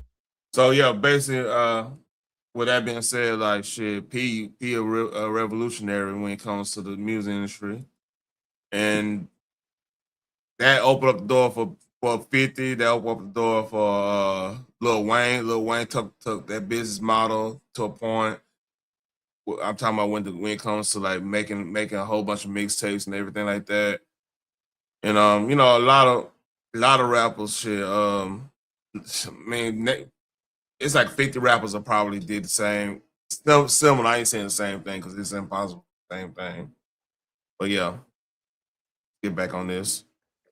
That means you know it wasn't nothing appropriate for a kid. Would you send your kid to Puffy Flavor Camp? Now, I want to show you guys, because I couldn't find the article, I have to replay my old report on this. But I want to show you guys what Usher said in the articles, because I had them before. But these have been scrubbed from the internet. So let's jump into this so you guys can see what was said previously. Forbes did an article where they detailed the relationship of Diddy and Usher. You know it's bad when Forbes is getting involved. They saying stuff. I want to pull this up and show you guys what they said. Check this out. It says, what is Combs' relationship with Usher? This is Forbes magazine, or excuse me, Forbes. This is their website. So Usher and Combs became acquainted in 1994 when producer L.A. Reid, who had signed Usher to his record label, sent him to live when he was about 15 years old with Puffy Combs. You saying a motherfucker 15-year-old go live with Puffy, and you know how Puffy was? L.A. Reid, of all people, gonna know how Puffy is. Real shit. It ain't like it was like, let's say, oh man, anybody in the 90s, especially L.A. Reid, gonna know how Puffy was. Cause like he know like Puff. I mean, they working together, Arista and the whole nine. Uptown Records and everything. Yeah, that's crazy. They're all connected, all of them. I'm telling you, L.A. Reid, anybody that L.A. Reid was there in the beginning, because like he saw how got Abby Sher's girl, the Kim Porter, that like the chick that was he have all the kids with. Did he have all the kids? Like Chandra, like he got like 3 kids from her. He would know how he is. You know what I mean? Because they all partied together. That's crazy. Thinking about that. In his Scarsdale, New York home, while he worked on his self-titled debut album. So Usher was there, I guess. So maybe that's how they sold it to his parents. Like, oh, we're going to send him with Diddy. Diddy is a super producer. Send him over there. He's going to work with him on his first album. Okay. In 2004, Usher told Rolling Stone, Combs, quote, introduced me to a totally different set of ish. Sex specifically, SEX. While he lived at Diddy's New York home. Said there was always girls around. You open the door and see somebody doing it. Or, hold on, my bad. Or several people in the room having an orgy, Usher said. He just said, do y'all see that? Oh, you know what? This is his confession time. That was doing that album, 2004. The album was good though, by the way. Hey, all bullshit aside, that album was good, man. But yeah, that was Confessions. That was doing around that album time. Do y'all see that? L.A. Reid got to be held accountable too. You sent that little boy over there. This man, grown man, Diddy. I don't know how old was Diddy in 2004? Let's look. Okay, he was in his 20s in 94. I mean, he got to be like 32, 33, 30s. Around that range. Yeah. I'm gonna look it up on the side real quick, and I'm not gonna put it on the screen. Diddy in 2004.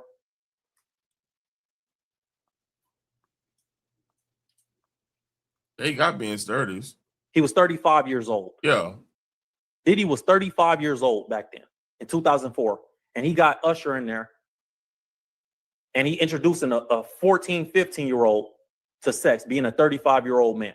But through the years, Usher has remained tight-lipped about the experience and does not talk much about his relationship with Combs. He addressed living with Combs in 2016 interview with Howard Stern, which I just played for you guys. Usher was with Diddy when he was very young. I think Usher went over to Diddy and worked with him when he was like 14 or 15 years old. Yeah.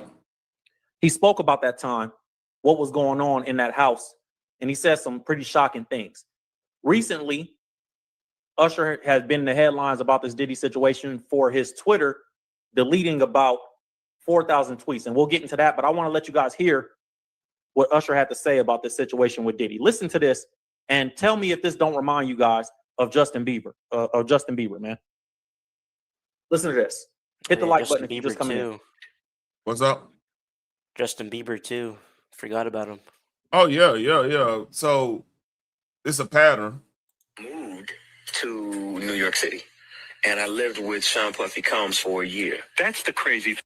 Now, we just played this part, so I'm going to skip ahead. Yeah. We already kind of heard the Howard Stern interview. But do you guys see the Forbes article and how they scrub this type of stuff from the internet? Because now what don't come out in the wash, come out in the rinse. Now people are starting to catch on. And so because people are starting to catch on, it's like, okay, just like he scrubbed those tweets, 4,000 tweets, once the Diddy stuff hit the fan, you getting rid of. He scrubbed 4,000 tweets. I forgot about that. What did they say? Oh. Dude. I don't know. I mean, you basically got rid of your Twitter. If you're erasing 4,000 tweets, that's basically your Twitter, man. Because and the thing is, like, Usher probably didn't really run his Twitter lately. Because, like, it was a time where you could actually talk to a celebrity on Twitter. I talked about that earlier. Like, I used to be on, like, Mr. C's was Biggie Smalls DJ, and he had. I'm a card carrying member of Black Twitter back in the Gap. I'm talking about when Twitter just started, like in 2009, 2008, 2009-ish. You know what I mean? Around that time. So Mr. C, like shit, he used to have like Cat Wings who come in there roast people. Kevin Hart came in there roast people. I'm talking about the old Tiny Chat days, because like Tiny Chat used to be like what we have now, and like how it was basically like a video platform, kind of like StreamYards and kind of like Zoom and everything. It's like a precursor to all that, right? And shit, and lot of talent, a lot of like models and stuff. I want to say, hey, Phoenix, don't quote me on this, but I think that's the first time I saw fucking old girl that Anton Mika. That's the first time I saw Mika was on probably one of the Tiny Chat shit going back in the day, because it was a whole bunch of like East Coast chicks that was like models and everything on that beat. That shit used to be live for real. That's the good old days. And yeah, I had me a little old thing back in the Gap from there. She lived in Dallas, so back in the day. That's a whole nother lifetime ago. But shit, that was a good old day. And you used to see like all kinds of stars come up on there. That they were actually accessible on social media through Twitter. Like Twitter was the place if you wanted like to link up with a celebrity on some shit. Like if you was funny or some shit, Twitter, that was like the place to be for that in the early like right 2008 to 2012. That was like a good sweet spot for Twitter at that time. There wasn't too many bots going on as much. Like the bot situation started hitting up hard like 2013. The bot situation got real bad. And that's when like now you start doing questionable shit. It really blew up when Trump got in office the first time. Oh yeah. All these different tweets and different things like that make you look guilty, bro. And now these articles are being deleted. But by the grace of God, we got this stuff, bro, and we're going to expose the darkness. Let's get back to this real quick. Join Planet Fitness for 1 cent down, $15 a month. No commitment. Deal ends Friday, April 10th. Suffering from bad odor? Dealing the with fuck? deodorants that don't work? That squash is crazy. What the Yeah, it's pretty crazy. 14 years old. Nah, ain't no Dad, punk would ass you ever nigga, send man. your kid to Puffy Camp? Hell no.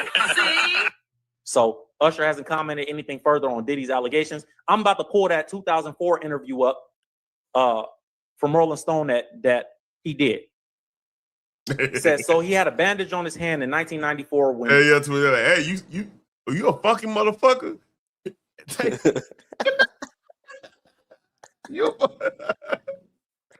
Usher arrived in New York, which was where L.A. Reid sent him to craft an image and an album with Puff Daddy, aka Diddy. Quote, Usher called this quote the hardest days of my life. He said, I had to knuckle up and figure ish out in New York by my MF and self. They called him Baby Huey. What the? Baby Huey. They called Usher Baby Huey. He was the youngest member of the Bad Boy Posse. Quote, this is a quote from Usher, said, Puff introduced me to a totally different set of ish, sex specifically. Sex is so hot in the industry, man. This is what Usher said. And this is a 2004 article. You guys can see right there. This is a 2004 article that Usher was speaking about going to live with Diddy for a year when he was 14 years old. Said Diddy introduced him to sex. He said it's so hot in the industry, man. Well, the article says while he was in New York, he lived at Puffy's house. There was always girls around. You open the door. This is a quote from Usher. We read this already. There was always girls around. You open the door and see somebody doing it or several people in a room having an orgy. You never knew what was going to happen. Usher experimented with women too. Maybe they saying he experimented. I mean, what? Hey, what? Hey, wait. So that's experiment with women. So what's regular? Hold on. What's regular? Is he gay? What's regular here? That's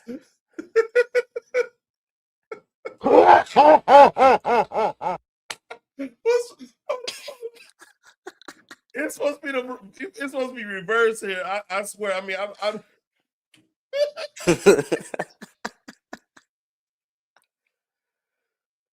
so you got him on this.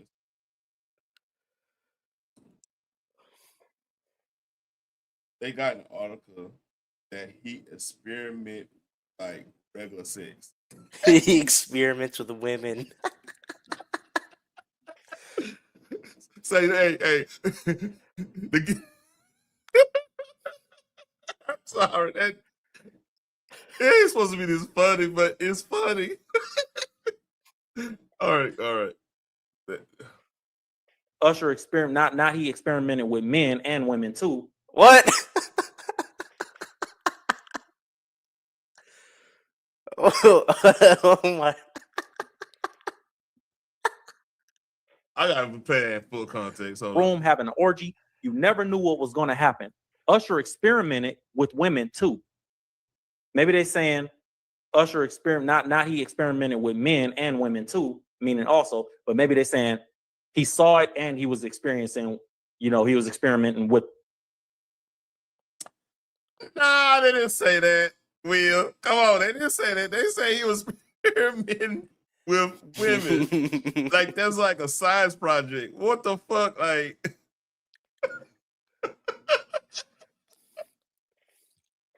oh, Usher a freak. Oh, hold on. I got it. Y'all niggas are gay. oh, here's another one. And I got news for you. That means you're gay. Oh man.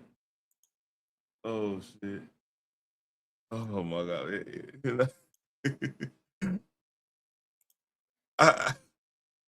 That's that type of energy as well as seeing it. Let me give them benefit of the doubt. I don't know that they worded that crazy though. we know. We know. Hold up. We know. The weird word. I use. Look, man. I don't even want. I feel fucked up even comment on it. It's just. It don't sound right. Sounds suspicious. Do you got anything on this? I mean,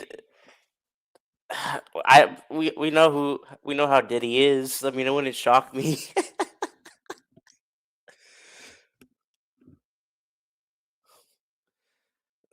Let's read. That's a quote somebody say on here when they want to play the beat. They say, "Let's read."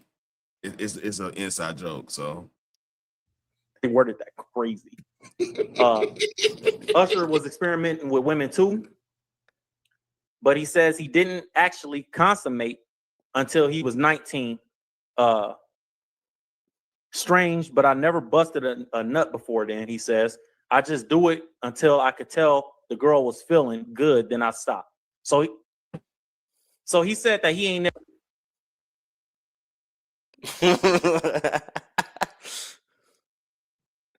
Who was he talking to? And I got news for you.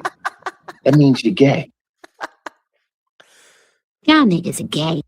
What's making him say all this information?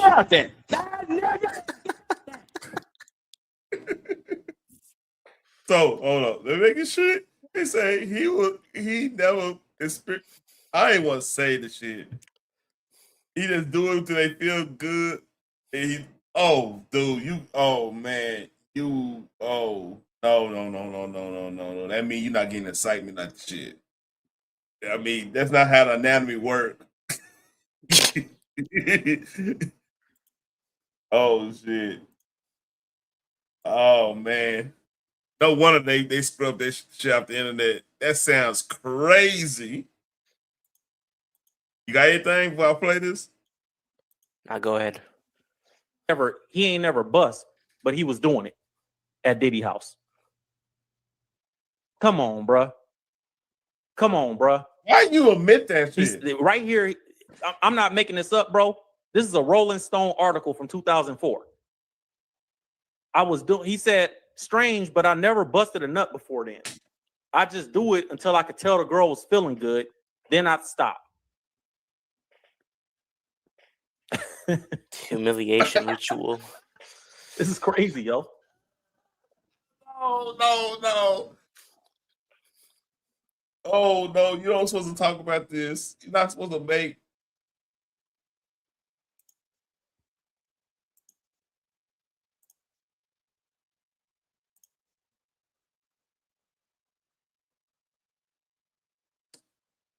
Oh man. Oh Usher. That's a bad look, man. That's a bad look. Man, because that's the funnest part. I'm like, that's like, it's, I don't want to say, it just,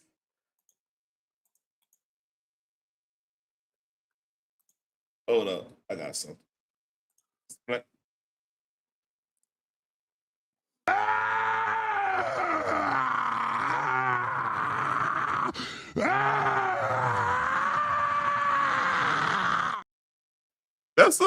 That's the whole point. To feel that way is like, oh, hold on. It's. Why would you admit this? Yeah, that's what I'm trying to be like, what the fuck you think this? This is something you get buried with. You feel me? It's something you get buried with. You like it's a piece of guilt that you don't talk about. Like, I don't know, man. Anybody said this today, they would be getting roasted forever. Oh my god. I can't believe I just now hearing this. Usher sound fucking crazy saying this.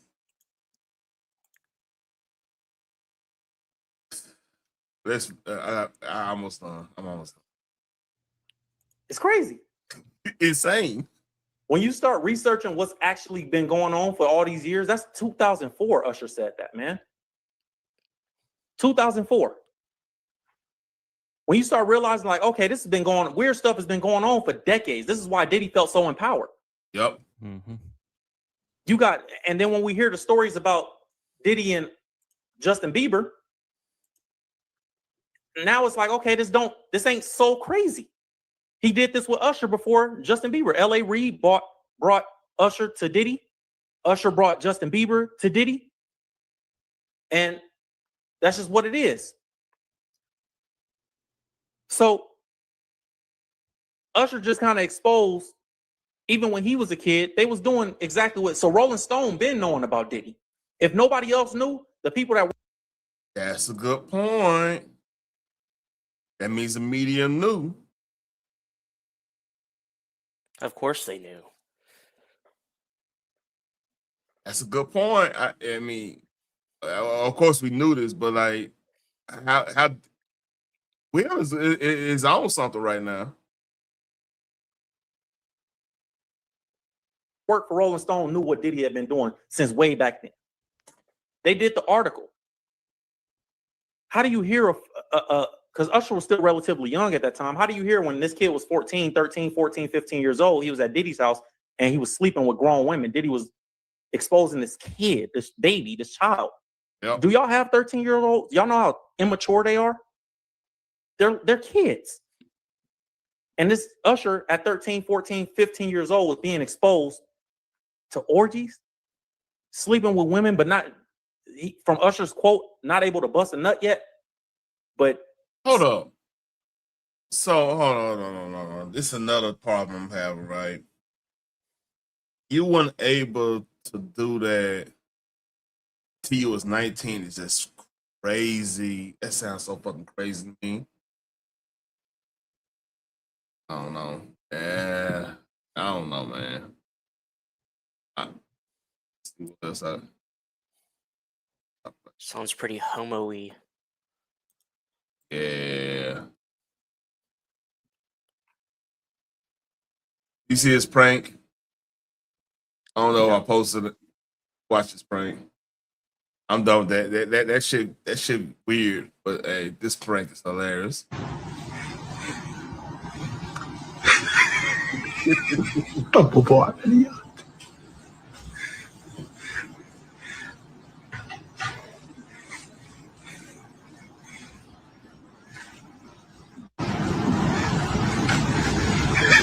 Why they got some clothes on?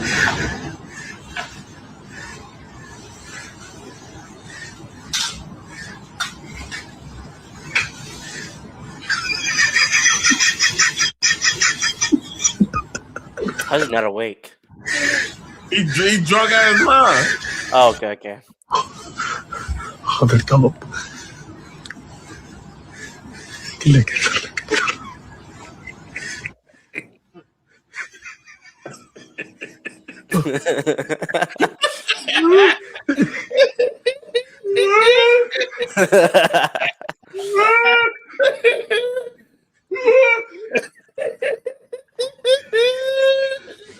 Don't wanna die.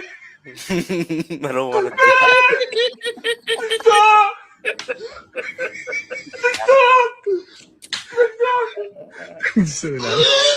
Oh, that's so fucked up.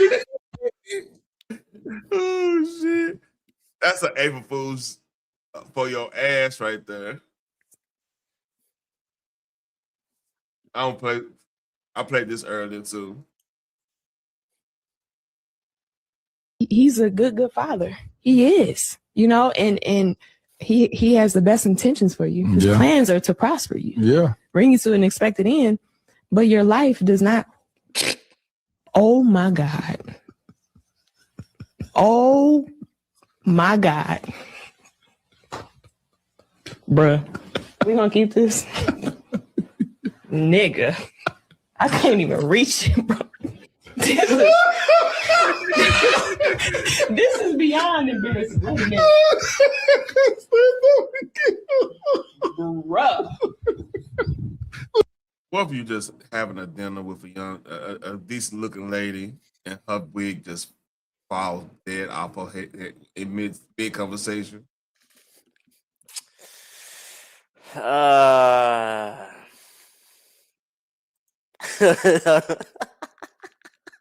She looked good enough to you can recover. You're like, you know what? You look good. Come on. All right, we don't even have to be here no more. Oh, you look good. I accept you where you are. Come on. Yeah, But she's not bad looking now. Yeah, she's not bad looking. Yeah, hey, salute to her. But that's hilarious. She had a good sense of humor about it,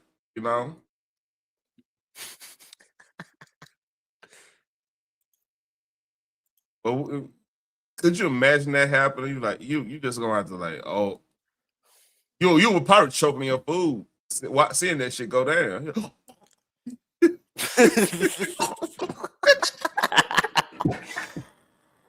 You finish the date and then you just never call back. Oh no! You call back. If she laughing. Here's the thing.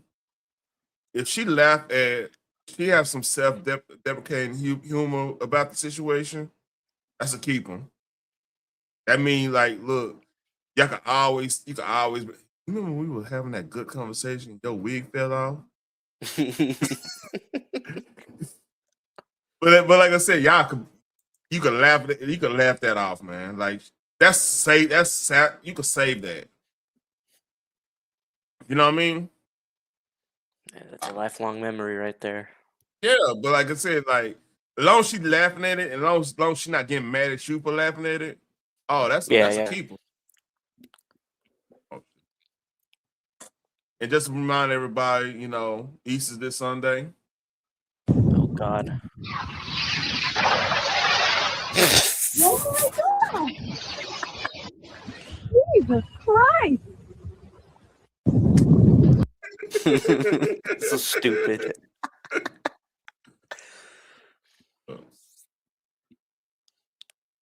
Oh yeah, let me find that. And hey, you know, I understand this ain't sacrilegious because you know he's suffering too. This dude's suffering too. But I just noticed it. Don't be this guy on Easter night, man, because you know Easter. It's sometimes Easter, especially with what's the EJ? You know, sometimes when you hang, especially in Texas, you hang out with some of your Latino friends. I know you in Scali, you got the same situation. They like to cervezas, man, during Easter, man. They like to party a little bit, you know. You don't want to walk home looking like this dude.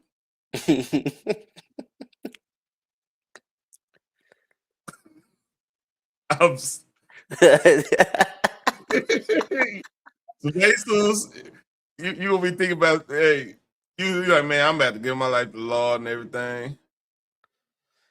You better give my life to the Lord. Then next thing you know, you cervezas and you know mariachi and carne asada and then Maribel look good all of a sudden, and you walk home. You walk home with the cross on your back. Real, It's like, Latinx now. You know, hey, Maribel, it's always a Maribel. You gotta watch out for Maribel. Maribel, next thing you know, you wake up. Items of clothes is missing, and you in some random, you don't want that. You know what I'm saying? And next thing you know, you be having family. Maribel get you a family. You'll watch out for Maribel.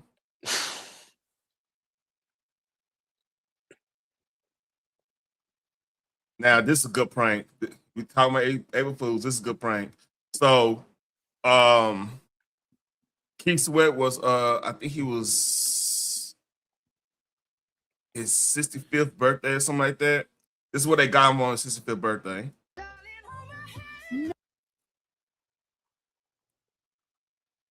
He walked the fuck up out of there. You know who Keith Sweat is? That's 200 pounds off. No, I don't. All right. Look, that's a midget stripper. I can see. So, Keith Sweat, since you're young, do you know who Bobby Brown is? No, I'm uncultured. Oh God, you gotta see you, man. Come on now. Anyway, Keith Sweat was R&B. He's an R&B icon, and he started out as a he's part of that whole group with the New Jack Swing, and that's where speaking of New Jack Swing, like Teddy Riley, big time Trump supporter. It's a trip. Yeah, I know he's like 12. He's in Marine, the youngest Marine ever, Twigs. But I basically like you don't have Justin Timberlake, you don't even have Bieber if it wasn't for people like oh shit.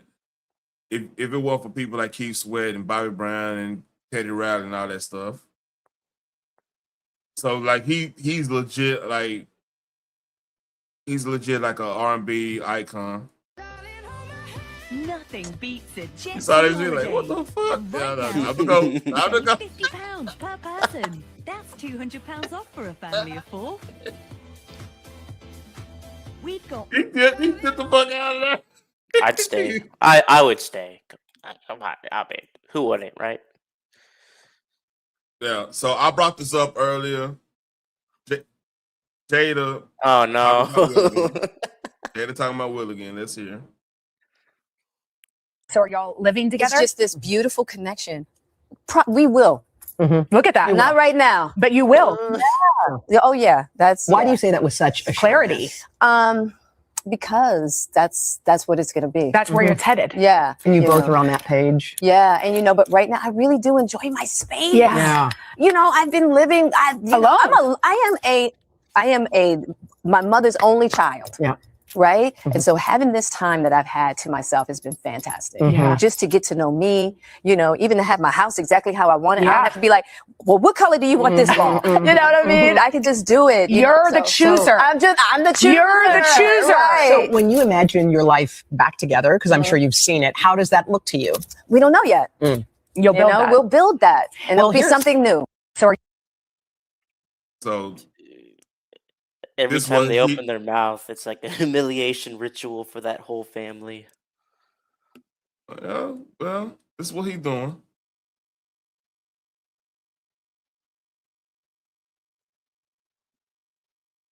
He's in Africa. So I mean, he probably ain't with an old girl, but he got somebody out there. You can go to you a black man go to Africa with money. Oh, somebody hollering at you. I mean, shit. If she's fucking, what is she fucking her son's friend, right? She got a lot of tanglement. She like a spider web. Tanglement here, tanglement there. Will Smith can go out too. Yep. See. And he said this.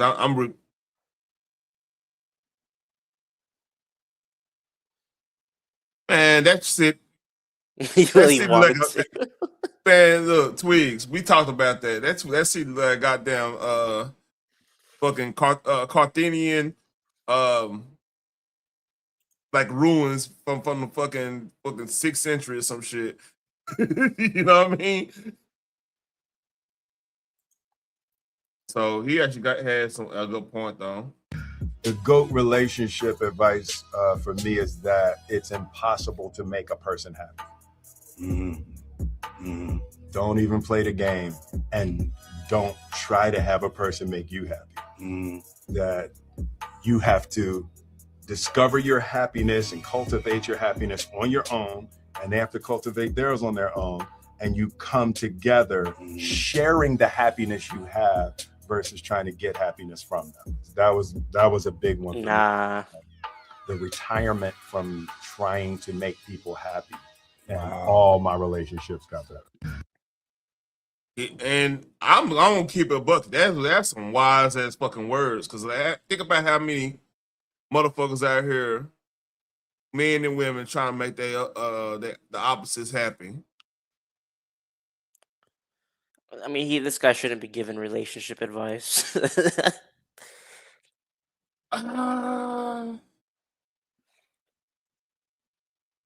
In this case, I agree with him.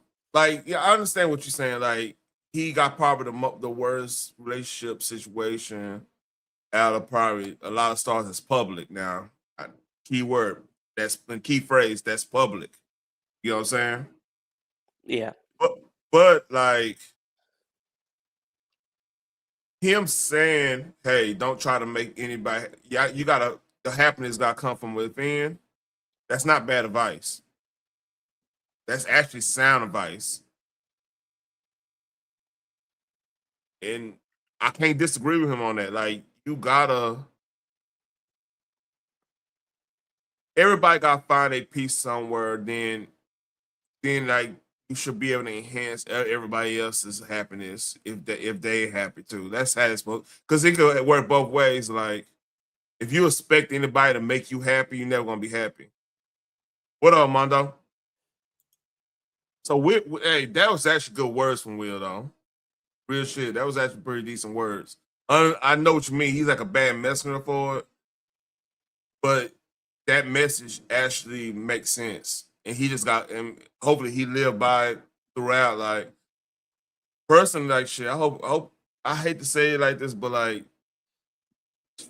how she was saying it, she probably need to be alone. She probably need to just live that life. She on that type of time. Nobody followed him. You know what I mean?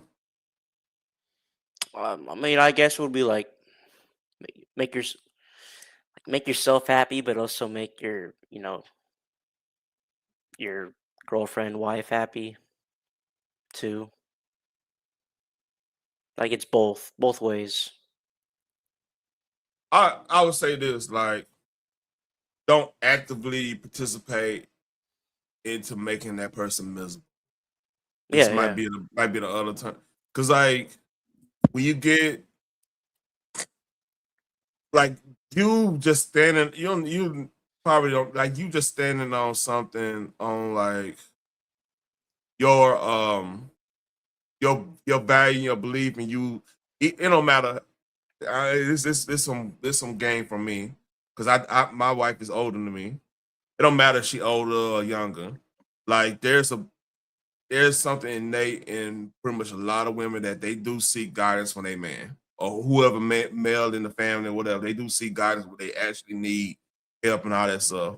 So you have to kind of understand that no matter how much money they make, no matter anything, like there is an expectation for you to know how to fix some shit, or you know how to work a problem out or whatever. It's always going to be the case.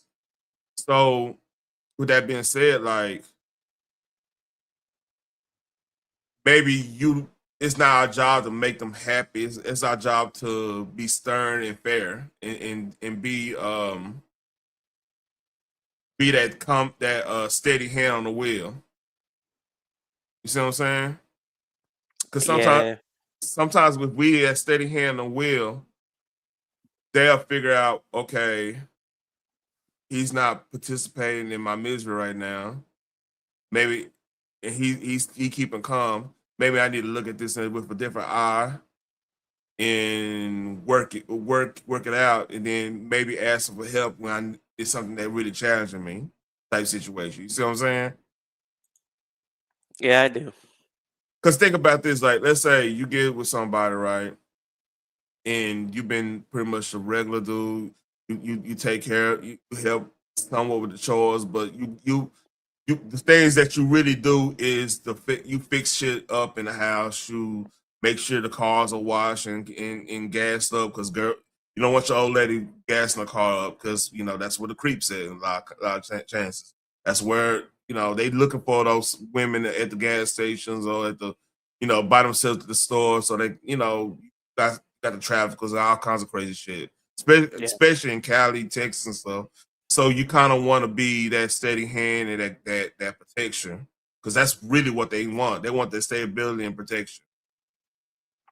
So the problem Will have, he was trying to make her happy with him and with the whole situation and the constant making, you never gonna win that battle because like at that point become a attention seeker.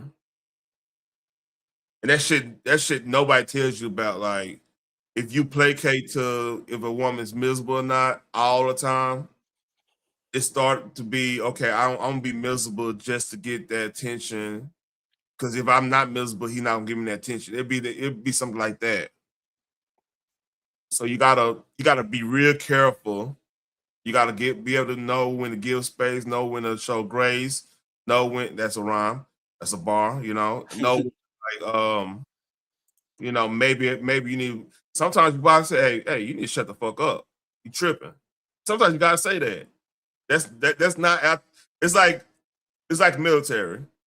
Okay, You might not have to use a nuke ever in your life, but it's best that people know that you got a nuke, right? Yeah. You see what I'm saying? You ain't gonna use it. You ain't gonna talk about it. But you want to fuck around, we can find out real quick. That's relationship in a nutshell. It's a bunch of deterrence and a little bit of happiness. True. Eventually, you'll get this age as a couple and be able to say this. It's a segue. Men only want one thing, and it's disgusting. Then wash it. See? That's a healthy relationship. So, sometimes when your wife will challenge you, you have a wife, she'll challenge you, she'll say something fucked up. You gotta have that one liner and make her laugh and blush, and she go on by business. Sometimes you gotta have that.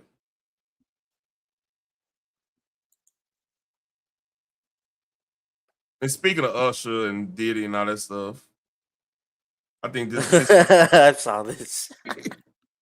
this fits well with that conversation.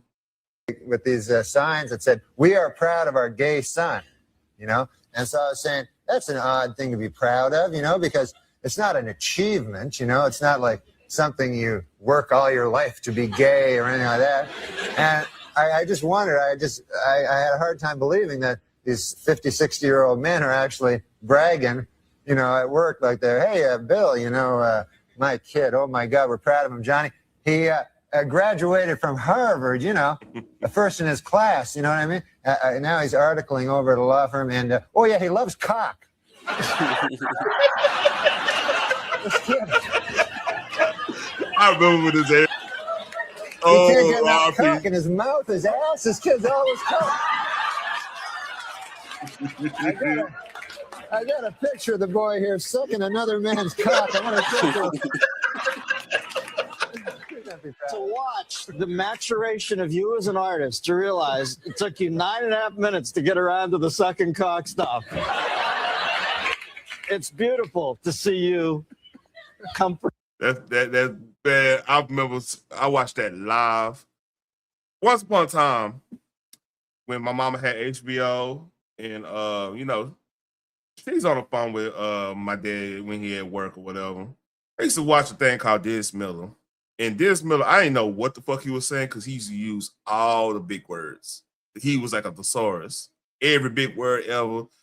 And he'll make a joke and people be laughing at it. And I'd be like, okay, I need to go figure out what this meant so I can laugh too. So that helped me get with my vocabulary. And Dennis Miller was a big time libertarian at that time. Like he on that Carlin shit. He was a big time. So that helped kind of. He used to have a lot of people like shit. Chris Rock used to be on there a lot. And he used to come on every. It was kind of like how Bill Maher was, like every Friday, because it would come on and Def Comedy Jam came on Saturdays back then. Like man, I used to love me some HBO.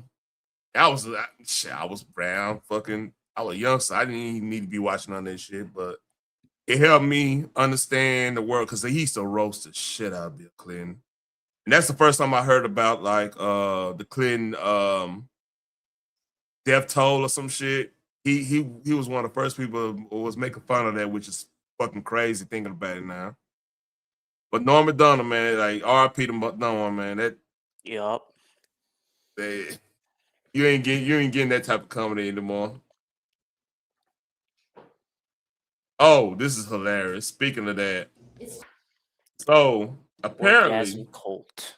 Nice. There's a sex cult, right? And somebody got there's a kind of hold on. Let's read this. Let's read. New gasm cult leader wants endorsed by Gwyneth Paltrow about and Khloe Kardashian.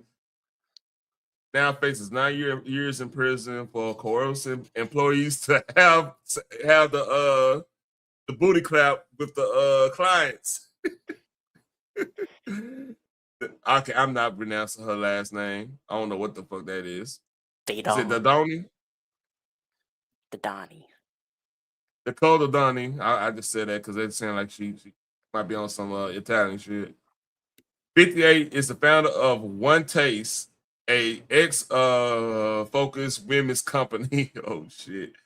She had employees partake in group pleasure sessions called gasmic meditations. Oh shit. This happened 2 days ago, so it's not the April Fools. 9 One Taste. One Taste is a crazy name for that. That's a crazy name. Employees testify that the Don okay, they don't have it either. The Don and former head of sales, Rachel Sherwitz, had manipulated them into performing all kinds of acts. Quote, the expectation was I would be open to OMing with anybody off the streets. What the fuck? You're pimping, man. They be getting that. Shoot, you remember that when Peter was pimping Cragmire? It's just a brothel. Oh yeah. The Don was sentenced to 9 years and is forced to forfeit $12 million. That the amount she sold a California-based company for. Oh, I gotta hear this. Gotta hear this shit. God damn. They were like, "Oh, I'm so scared to turn on because all of those terrible men will rape me." And I said, if you want to know the real way to deflect rape, it's to turn on 100%. Because then there's nothing to rape. Not only that, but when my experience is that a woman turned on 100% has every single man around her bowing. Like, you know, if I was talking, who was I? Oh, I was talking to Kim and Mia about this yesterday. Like, I can go out on the street and I can just be like the Pied Piper with like a whole, I'd be like, oh my God, calling all these men I'm trying to, or I can go out on the street and I can just be like totally 100% cloaked and invisible. That's the power we have. The problem with the victim story, for me, is that it takes away your power. They were like, oh, I'm so scared. Did I hear this right? The signs were there. Oh, 100%. 100%. I ain't even arguing that. What did you say? What did she say about rape? Hold on. Phoenix, come up here. I need a women's point of view on this. I don't feel comfortable talking about this with another.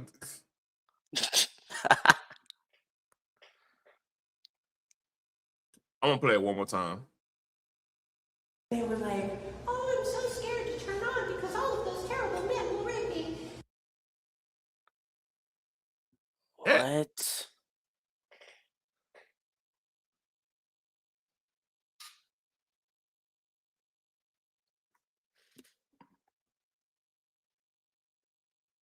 I gotta play it one more time.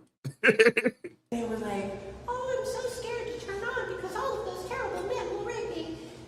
And I said, if you want to know the real way to deflect.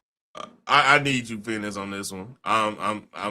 Me and hey, you confused too, ain't you, JFC? I'm lost. I'm lost too. Like the logic is not making sense here. It's not computing. Rape, it's to turn on 100%. So, in order not to get raped, you have to be turned on 100%. You just need to be up to the challenge. That's what she's saying. What the fuck? I'm trying to understand. Is that what she said? I wonder if there's a video of her explaining this more thoroughly with the context. Cause like this sounds crazy. Just imagine a dude saying this. I gotta hear this. Because then there's nothing to rape.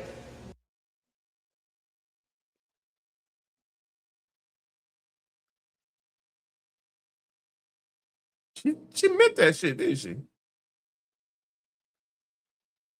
She has her hand up too. She meant it. Not only that, but with my experience is that a woman turned on 100% has every single man around her bowing. What?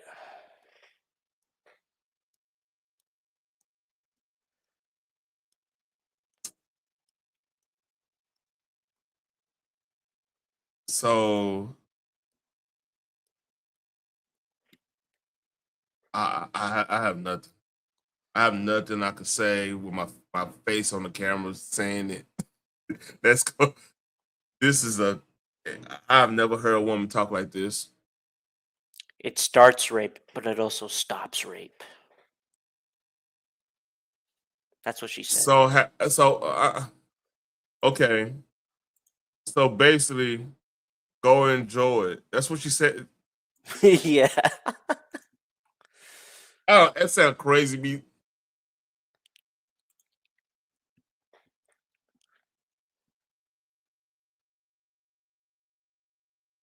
Okay. Like, you know, if I was just, who was I? Oh, I was talking to Kim and Nia about this yesterday. Like, I can go out on the street and I can just be like the Pied Piper with like a whole, I'd be like, oh my God, how many all these men are talking about, or I can go out on the street and I can just be like totally 100%. First of all, that's bullshit right there. Because, ladies, I'll tell any woman that's in the back, like watching this on the replay or whatever, or in the chat, like lurking or whatever. Look, if you look good, you look good. You can wear. I mean, they brought back moo-moos. There's chicks out here wearing moo-moos, but you don't believe me, huh? No, I believe you. It's a whole thing of hot chicks wearing moo-moos, and it's not stopping us from noticing they're a hot chick. You just got a moo-moo on. We just like, what the fuck you got a moo-moo on? That's cool, whatever. And that's what they do. They doing that down here. Like, I'm seeing that. That's a trend. So like, if men see woman, first it just natural. We're gonna look like, oh, okay, she got that. Okay, she look good. Okay, go on my business. It's natural.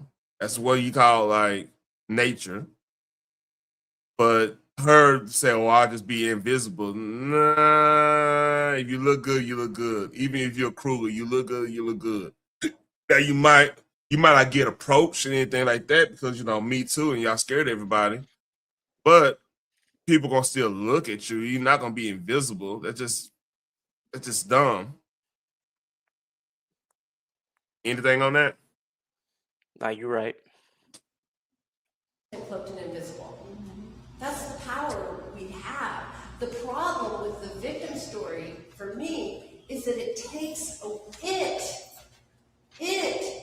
away your power. So now I'm telling you, imagine Tim Pool said this shit. He's getting canceled. It's gonna be on Twitter forever. Imagine Sean Handy say some crazy shit like this. He Probably will be fired. He's fired from everything. No sponsors. They're gonna be saying he's worse than Alex Jones. This is this.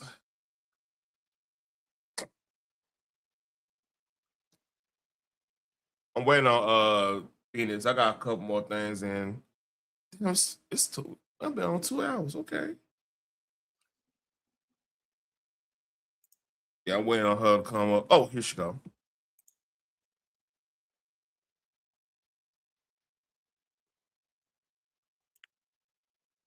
I'll eat your. Oh no, I don't want to do that one. Oh God. Hey, Phoenix, you on? I think you got your cam on. There you go. How you doing, man? What up, dude? I need your interpretation on this. Me and What happened? no, you just gotta listen to this.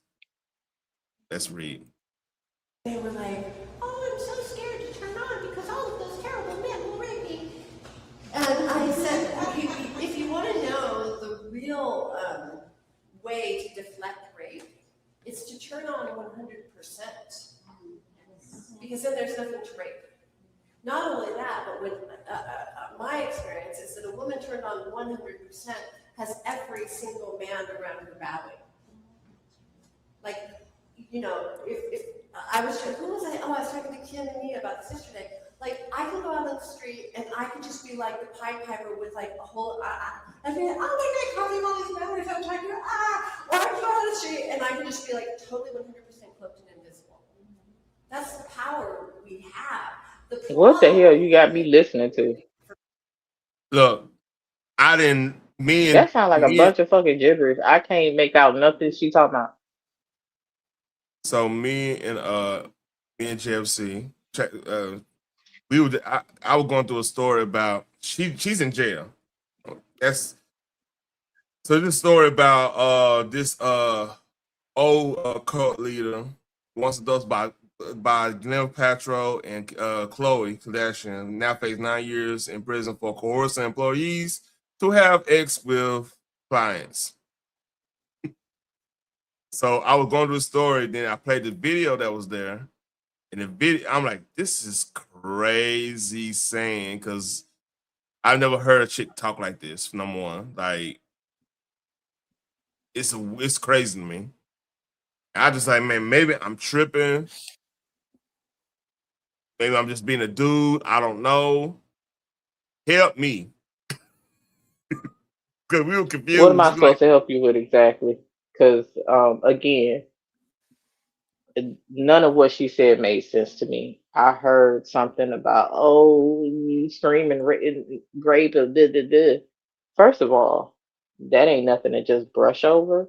And from what I'm reading, that she was endorsed by women who claim to be a part of the Me Too movement, and endorsed her, and she ran this certain kind of company, which lets me know that Me Too was a bunch of BS, which, you know, I already knew that in the beginning, but this just solidified it. And again, we've heard. Pause real quick, pause. JFC, you hear that? Remember we were talking about that a while back?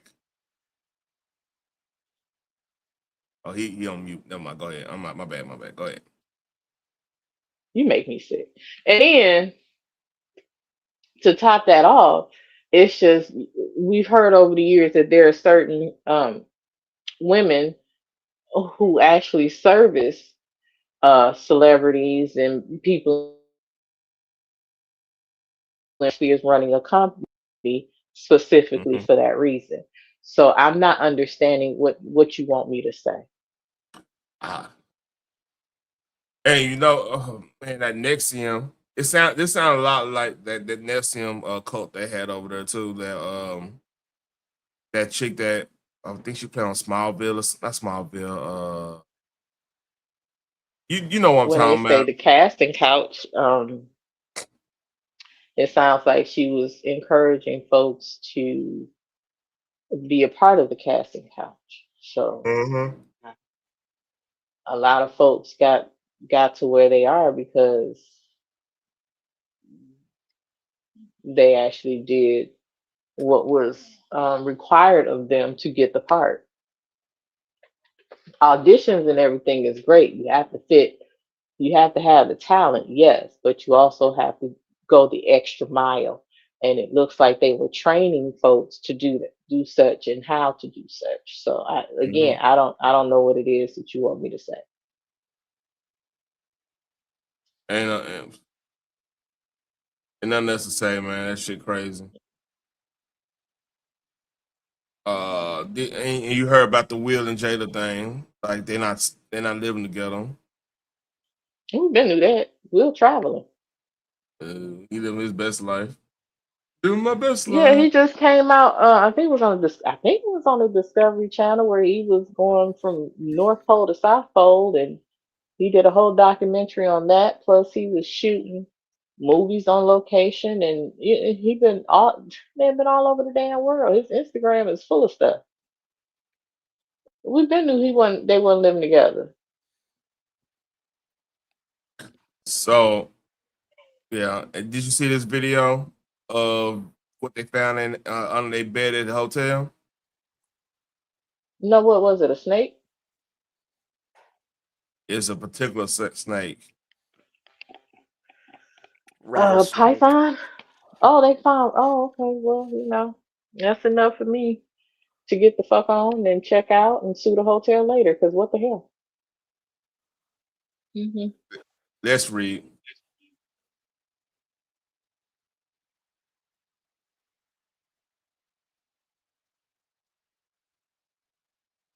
Now it looks like it's a regular snake, right?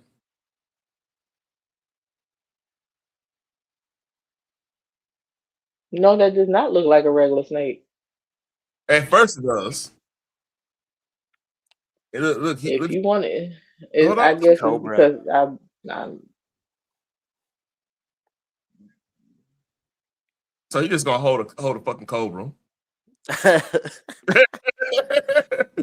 Twigs, you ain't lying. I would rather a snake than some bed bugs. Bed bugs is horrible. Oh my god, that is a cobra. And he just I'm like, unwrap one of those. Overseas is different, honey. We scared. No. This is bottom line. Look, I remember Jake the Snake Roberts. Now we old enough to remember Jake the Snake Roberts. What did Jake the Snake Roberts keep? Who is we, sir? Speak for yourself. Girl, you dance a loop. Hey, you better set that shit up now. Hey, we grown now, woman. I have no idea what you're talking about, sir. Lie again. That motherfucker had a python. Yeah, I mean, he had that defang, like back when he was fighting Macho Man, he had that defang King Cobra too. Ain't no way in hell, dog. I'm out. This motherfucker, he is testing his life. He just hope.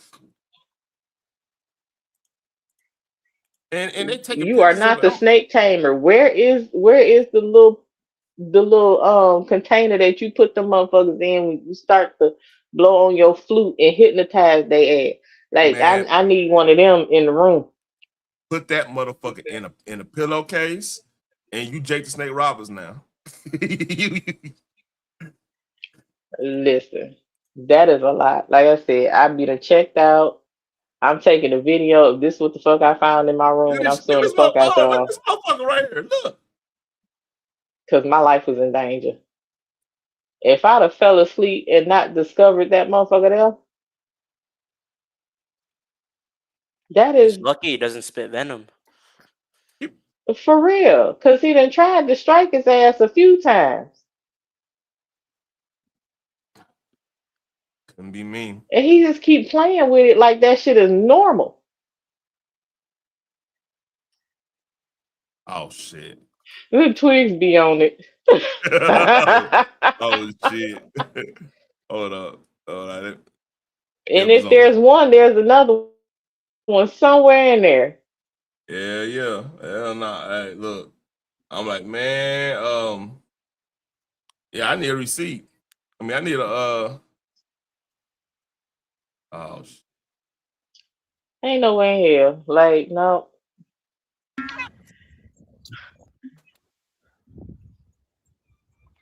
Indian poisoning. I'm not doing that.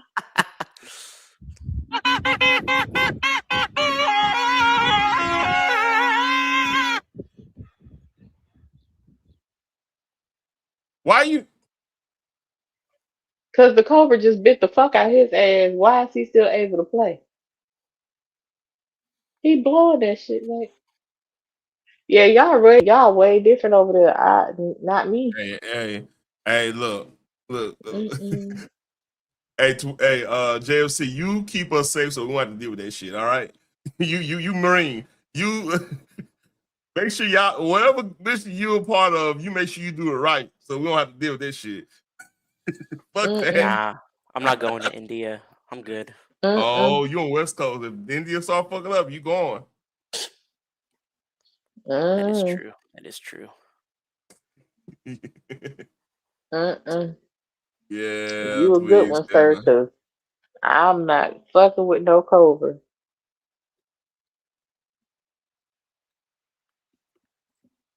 Yeah, let's see. Oh, what I got in? Ooh, I think I got some bookmarks. Oh, I do this, and I found a freestyle I can play real quick, and I'm about to end this. I thought more people would come up, man, because ain't nobody live. Am I tripping? Yeah, TJ just went live, and somebody else. I think your homeboy is live. My home. Somebody D?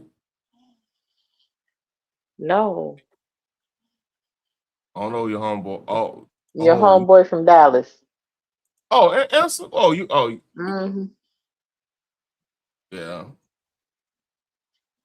All right, let's check up on Psyop anime real quick. This is from No. He making fun of No Kings. So let's play. アメリカでは最大規模の失業者の集まりがノーキングエブイベントを開催されています。The time for silence is over. We will not be ignored.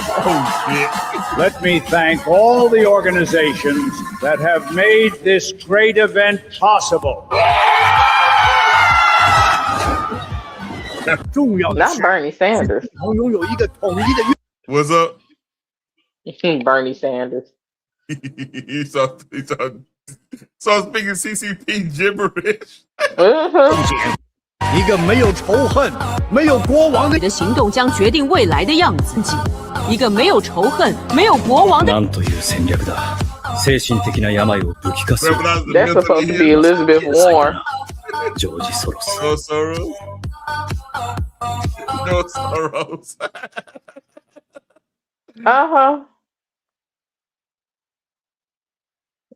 That was the old chick was supposed to be Elizabeth Warren. You got Bernie Sanders out there. Them motherfucker said the unemployed is at it again. Okay, cool. You right. Because they're the only ones that have time. I could be wondering what the fuck do these people do for a living that they got time to be protesting everything. But that part. And a lot of shit they be protesting be the shit that's making their lives worse. But hey, what do I know? I just be saying shit. So I think I took some NyQuil again. Oh yeah. So Twigs is right. There's been a meme going on about US and Japanese, like how we look like we secretly love each other. Like everything about each other, which is true. If you think about it, it's kind of true. And my son just came back from Japan. Your son did? He liked it. Oh yeah. They gave let me shut up. I know. I know my son, and no sir. Oh yeah. You sure? Again, I know my child. Okay. I'm not arguing you. Everybody ain't like you, Taryn. I'm not saying everybody like you. Everybody ain't like you, Taryn. I'm just saying, look, I'm saying what they think of us is like on another level. Like, absolutely. That's what I'm saying. Like, absolutely. I'm not saying he out here just wilding. Like, yeah, I can sense some. I don't know if I sent it to you already or not, but I've been coming across stuff that's saying how Asian men love us. Oh yeah. And there's been a couple of Asian men on Instagram and other social media platforms saying, "Why don't y'all want to date us?" So yeah. Yeah. You see, Twig said like, "Hey, be an American that the Japanese think you're like." They look at especially Black America, like the women look at us like shit. We super athletic automatically. Like they know we're gonna be super athletic. Which look, if you ever like I order a soccer jersey, you know, and they make soccer jersey. I'm a Man City fan. I'm a big Man City fan. Like I want to go to if London and them ever like UK ever get their shit together, I want to go to a Man City game. That's like one of my check boxes, right? So I bought a one of our they call it jerseys kits. So I bought one of they alternative color kits, right? And it was like I got it for like because I got big shoulders and stuff. I already know, so I got it for like double X, triple X. That shit feel like a goddamn large. I can't even wear it, so I just have it in the closet. So like we just big like that's for like motherfuckers over there in like Europe and like what you call it. They don't lift no weights. They don't do nothing like that. They just all they do is play soccer. So like we are totally different, like body, because like shit, what we eat, which is some could be good, some could be bad. Then the shit, what we play fucking football, we playing basketball, we boxing, we doing all that shit. They don't do nothing like that. They probably play soccer, maybe a little basketball, but that's it. And tennis and shit. Yeah, well, a lot of that comes from, and I don't know if they updated the television programming, but you do know that a lot of the stuff that they used to watch is old, you know, from American TV, so they wasn't all the way updated to, you know, who we are. So again, I don't know if they corrected that as of yet. Did you watch the shit that I sent you a couple days ago? See. Of the fight between Hulk and I could play that real quick. Goro? That shit had me laughing. I stumbled across that, and me and the girls were sitting there watching it, and I get that it's made by a fan, and I just wish they would stick to the actual script. But hey, that's just how they imagine it, and I am not one to block nobody's creativity. All right, hold on. I could play it on her.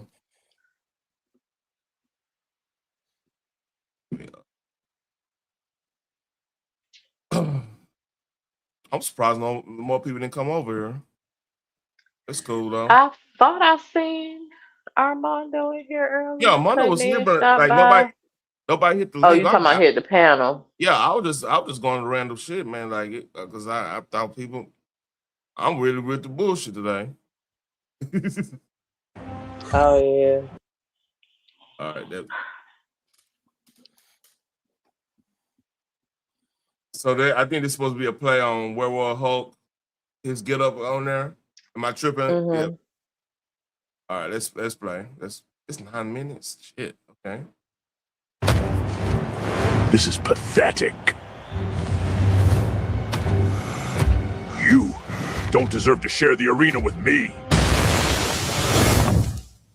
Strange said the breach had to be sealed from inside.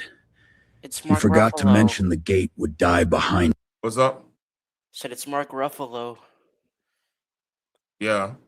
They use the AI version of Mark Ruffalo. But if you know anything about the comics, Logan and Hulk do not get along. Them motherfuckers do not get along. Because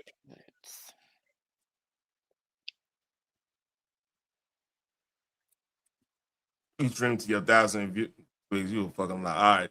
Us.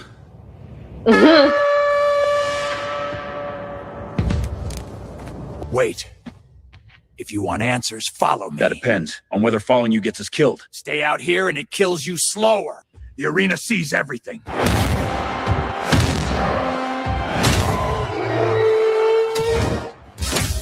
What the fuck? Bring them on! Keep moving. If the wrong eyes find you first, you won't reach the chamber alive. Shockingly. Why? Because if Goro sees the green one before I deliver him, I die first. Deliver him. That sounds a lot less helpful. You wanted answers. Sit! Both of you!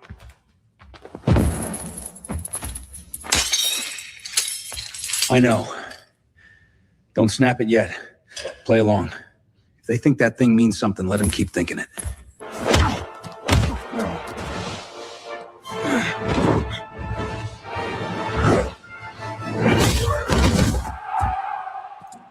It's bad AI, by the way. Yeah, extremely. But the shit was funny. All right, hold up. Why does it keep duplicating my message that I sent? What the fuck? Go down to you might be on. Oh no, you on. I got vertical on there too, so that's what's happening. Bring them on!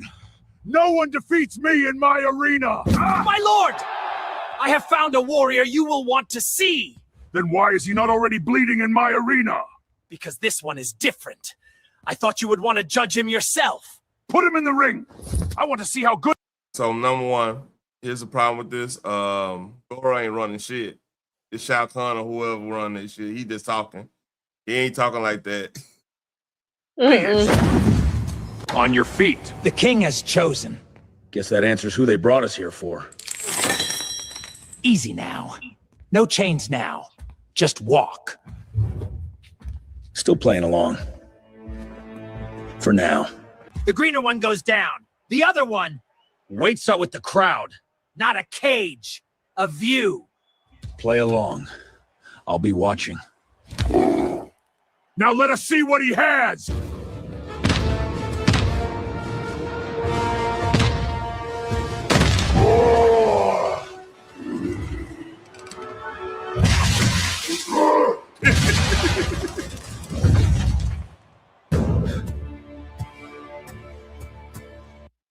Twig, you know I don't like fucking Harry Potter, man. Come on, dude. I've never seen strength like this before.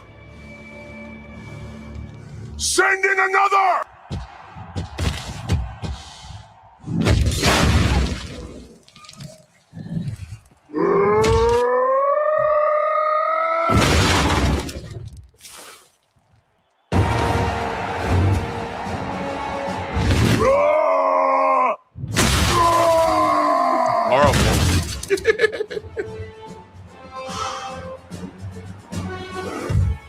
It's 9 minutes of this. Listen. This warrior may give me problems.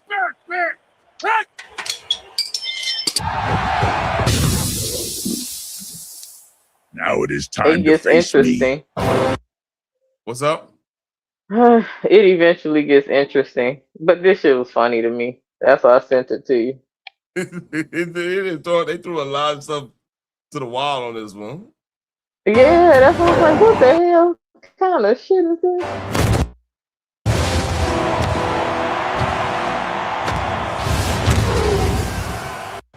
Let them watch you fall.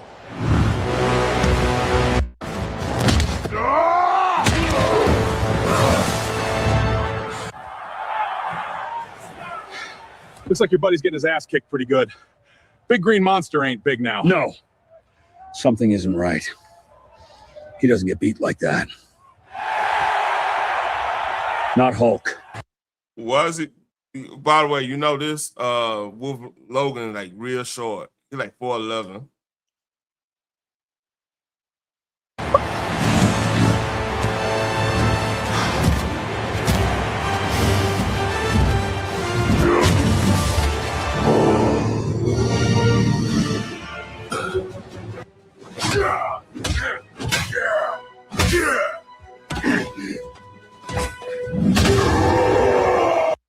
It's horrible. As hell. Oh my god! Wait, shut up, man.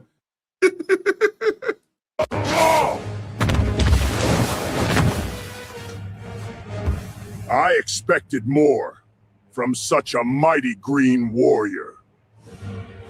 Master, he done cheated like 2-3 times. But okay.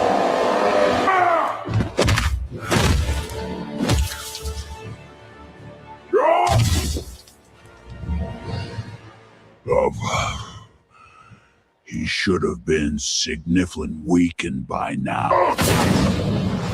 What? Why is my moving like that, man? Oh man, yeah. I'm sorry, man. Hey, that's what happened when you got what 300 fucking X-Men comic books in the closet, man. I remember stupid shit like this.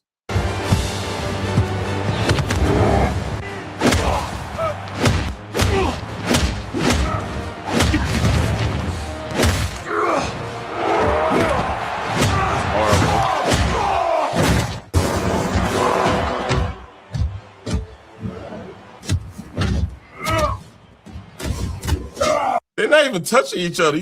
Am I tripping? No, you are not. That's how most AI is. Yeah. That shit is horrible. Yeah. Oh man.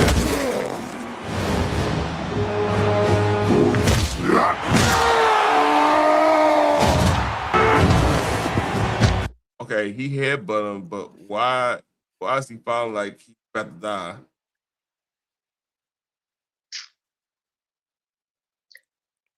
Just keep watching.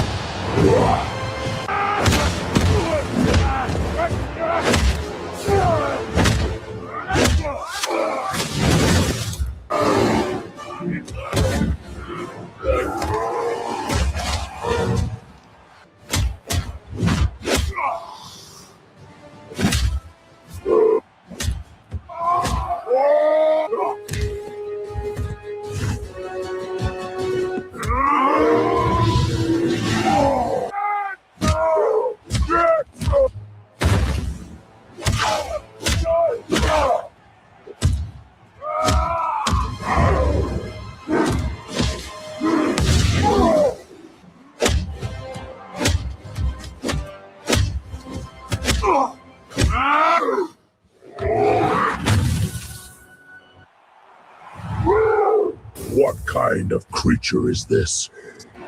What? Run!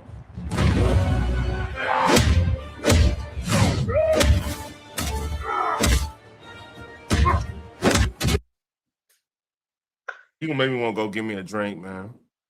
I mean, for real, because if you notice in a couple of those shots, Goro's bottom arms kept coming up missing. That's what I'm looking like. What the? JFC, this your fault. How's this my They fault? never even What do you mean? explained what the hell that purple powder he kept blowing in his face was. Yeah, and purple haze, man. That's that. I guess. That's old school weed right there. I'm talking about something. He's supposed to be weak and shit. Me, all you doing is making him mad.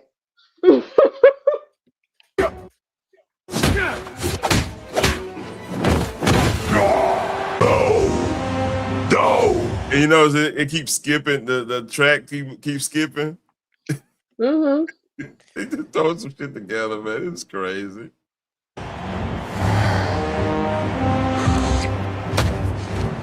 This is pathetic. Twigs, this is why you can't get memory right now. Some douchebag made this shit.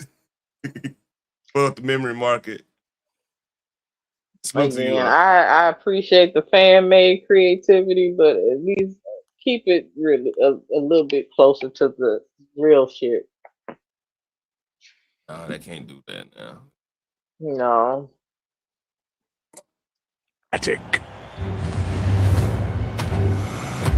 You don't deserve to share the arena with me. It's like it's subtitles, man. It's dub. Shaolin, the Wu-Tang could be dangerous. You know, they doing that shit. The Miss Lip Sync type shit.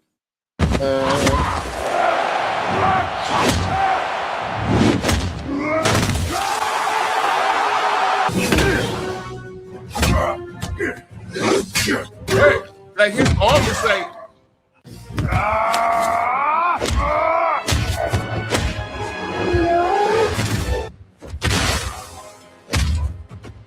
fuck? Yeah. That you got too hard. What the fuck?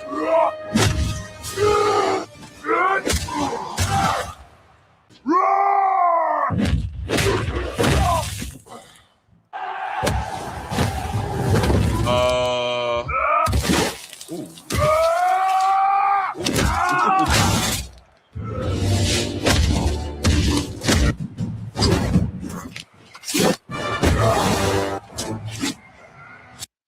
So he just dismembering them now.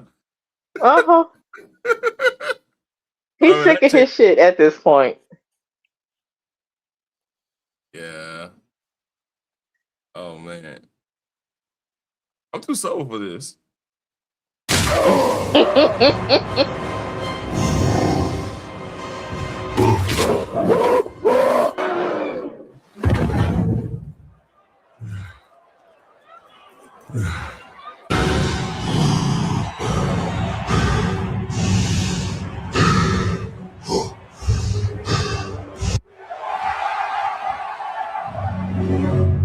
Fatality!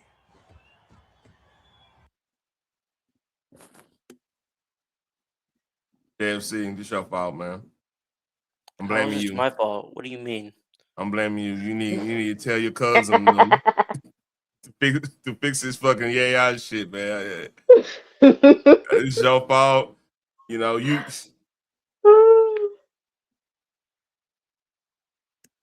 Yeah. Should have been a flawless victory. Wolverine's actually 5'3". It's just not accurate. I know he's like real short though.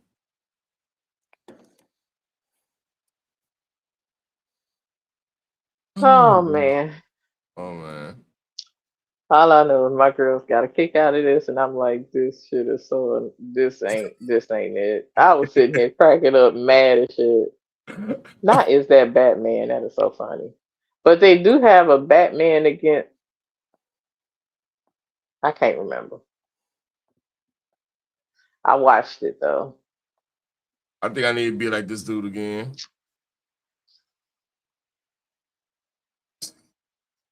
I'm sorry. This is uncomfortable. This is an uncomfortable laugh. If you that drunk doing this, yeah, I hope he, you know, it'll be funny if he was like, I don't know, I ain't gonna say that, but that's just crazy. That's a I crazy. mean, he was sober enough to make sure that shit had wheels on it. I'm sorry that. Yeah.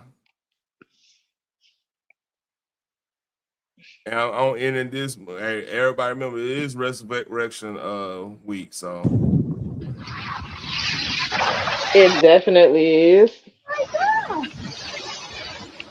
Jesus Christ. That is okay. Y'all keep playing. I'm not trying to play. I'm not playing. I'm like, hey, we celebrate. I'm Y'all keep celebrating. It playing. ain't no joke. I'm celebrating them. Absolutely. Oh, you know what I can play? I know what I can play real quick. Father, I go. Keep on, y'all keep on talking. I look. It's definitely two Batman kissing. Wow. That's what Ted said. If he seen it, that's on him. I wasn't looking that hard. Yeah, we just got eye for that type of shit. So you got.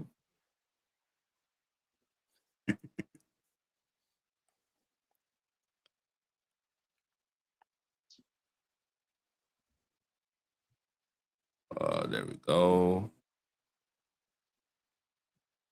So this is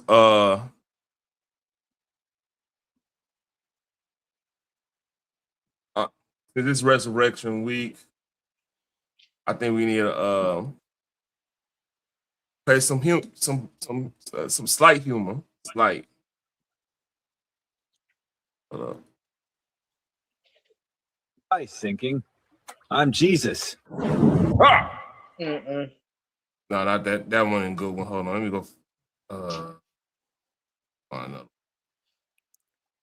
I don't want to. It was one of them. I can't remember. I saw it last week. You know what? Screw it. I do something on Friday. I'm about to go ahead and That's end fine. this. Yeah, I'm about to go and end this. I'm tired as hell now. Yeah, I'm Hey, sure you are. you sure I And am? thanks for having me up. Yeah, I know you tired. Oh yeah, no, your kids are them kids are out of school for y'all, right? Yeah. And they've been getting on my damn nerves all day. I bet. Yep.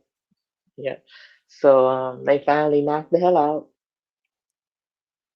I'm enjoying my quiet time. Hey, play Because that it's actually Maxwell. quiet. Put some Maxwell on your iPod and your Oh, AirPods. you already know I got Maxwell queued the hell Yeah, up. you got Like, Max. quit playing with me. Yeah, The heck? Maxwell, That is, some Keem and some he shit. is my go-to. He is my go-to, honey. But y'all have a good evening. Or wherever you, I don't know where you are, JFC. And so if it's He on not the West evening. Coast. He on the West Just have Coast. a good one.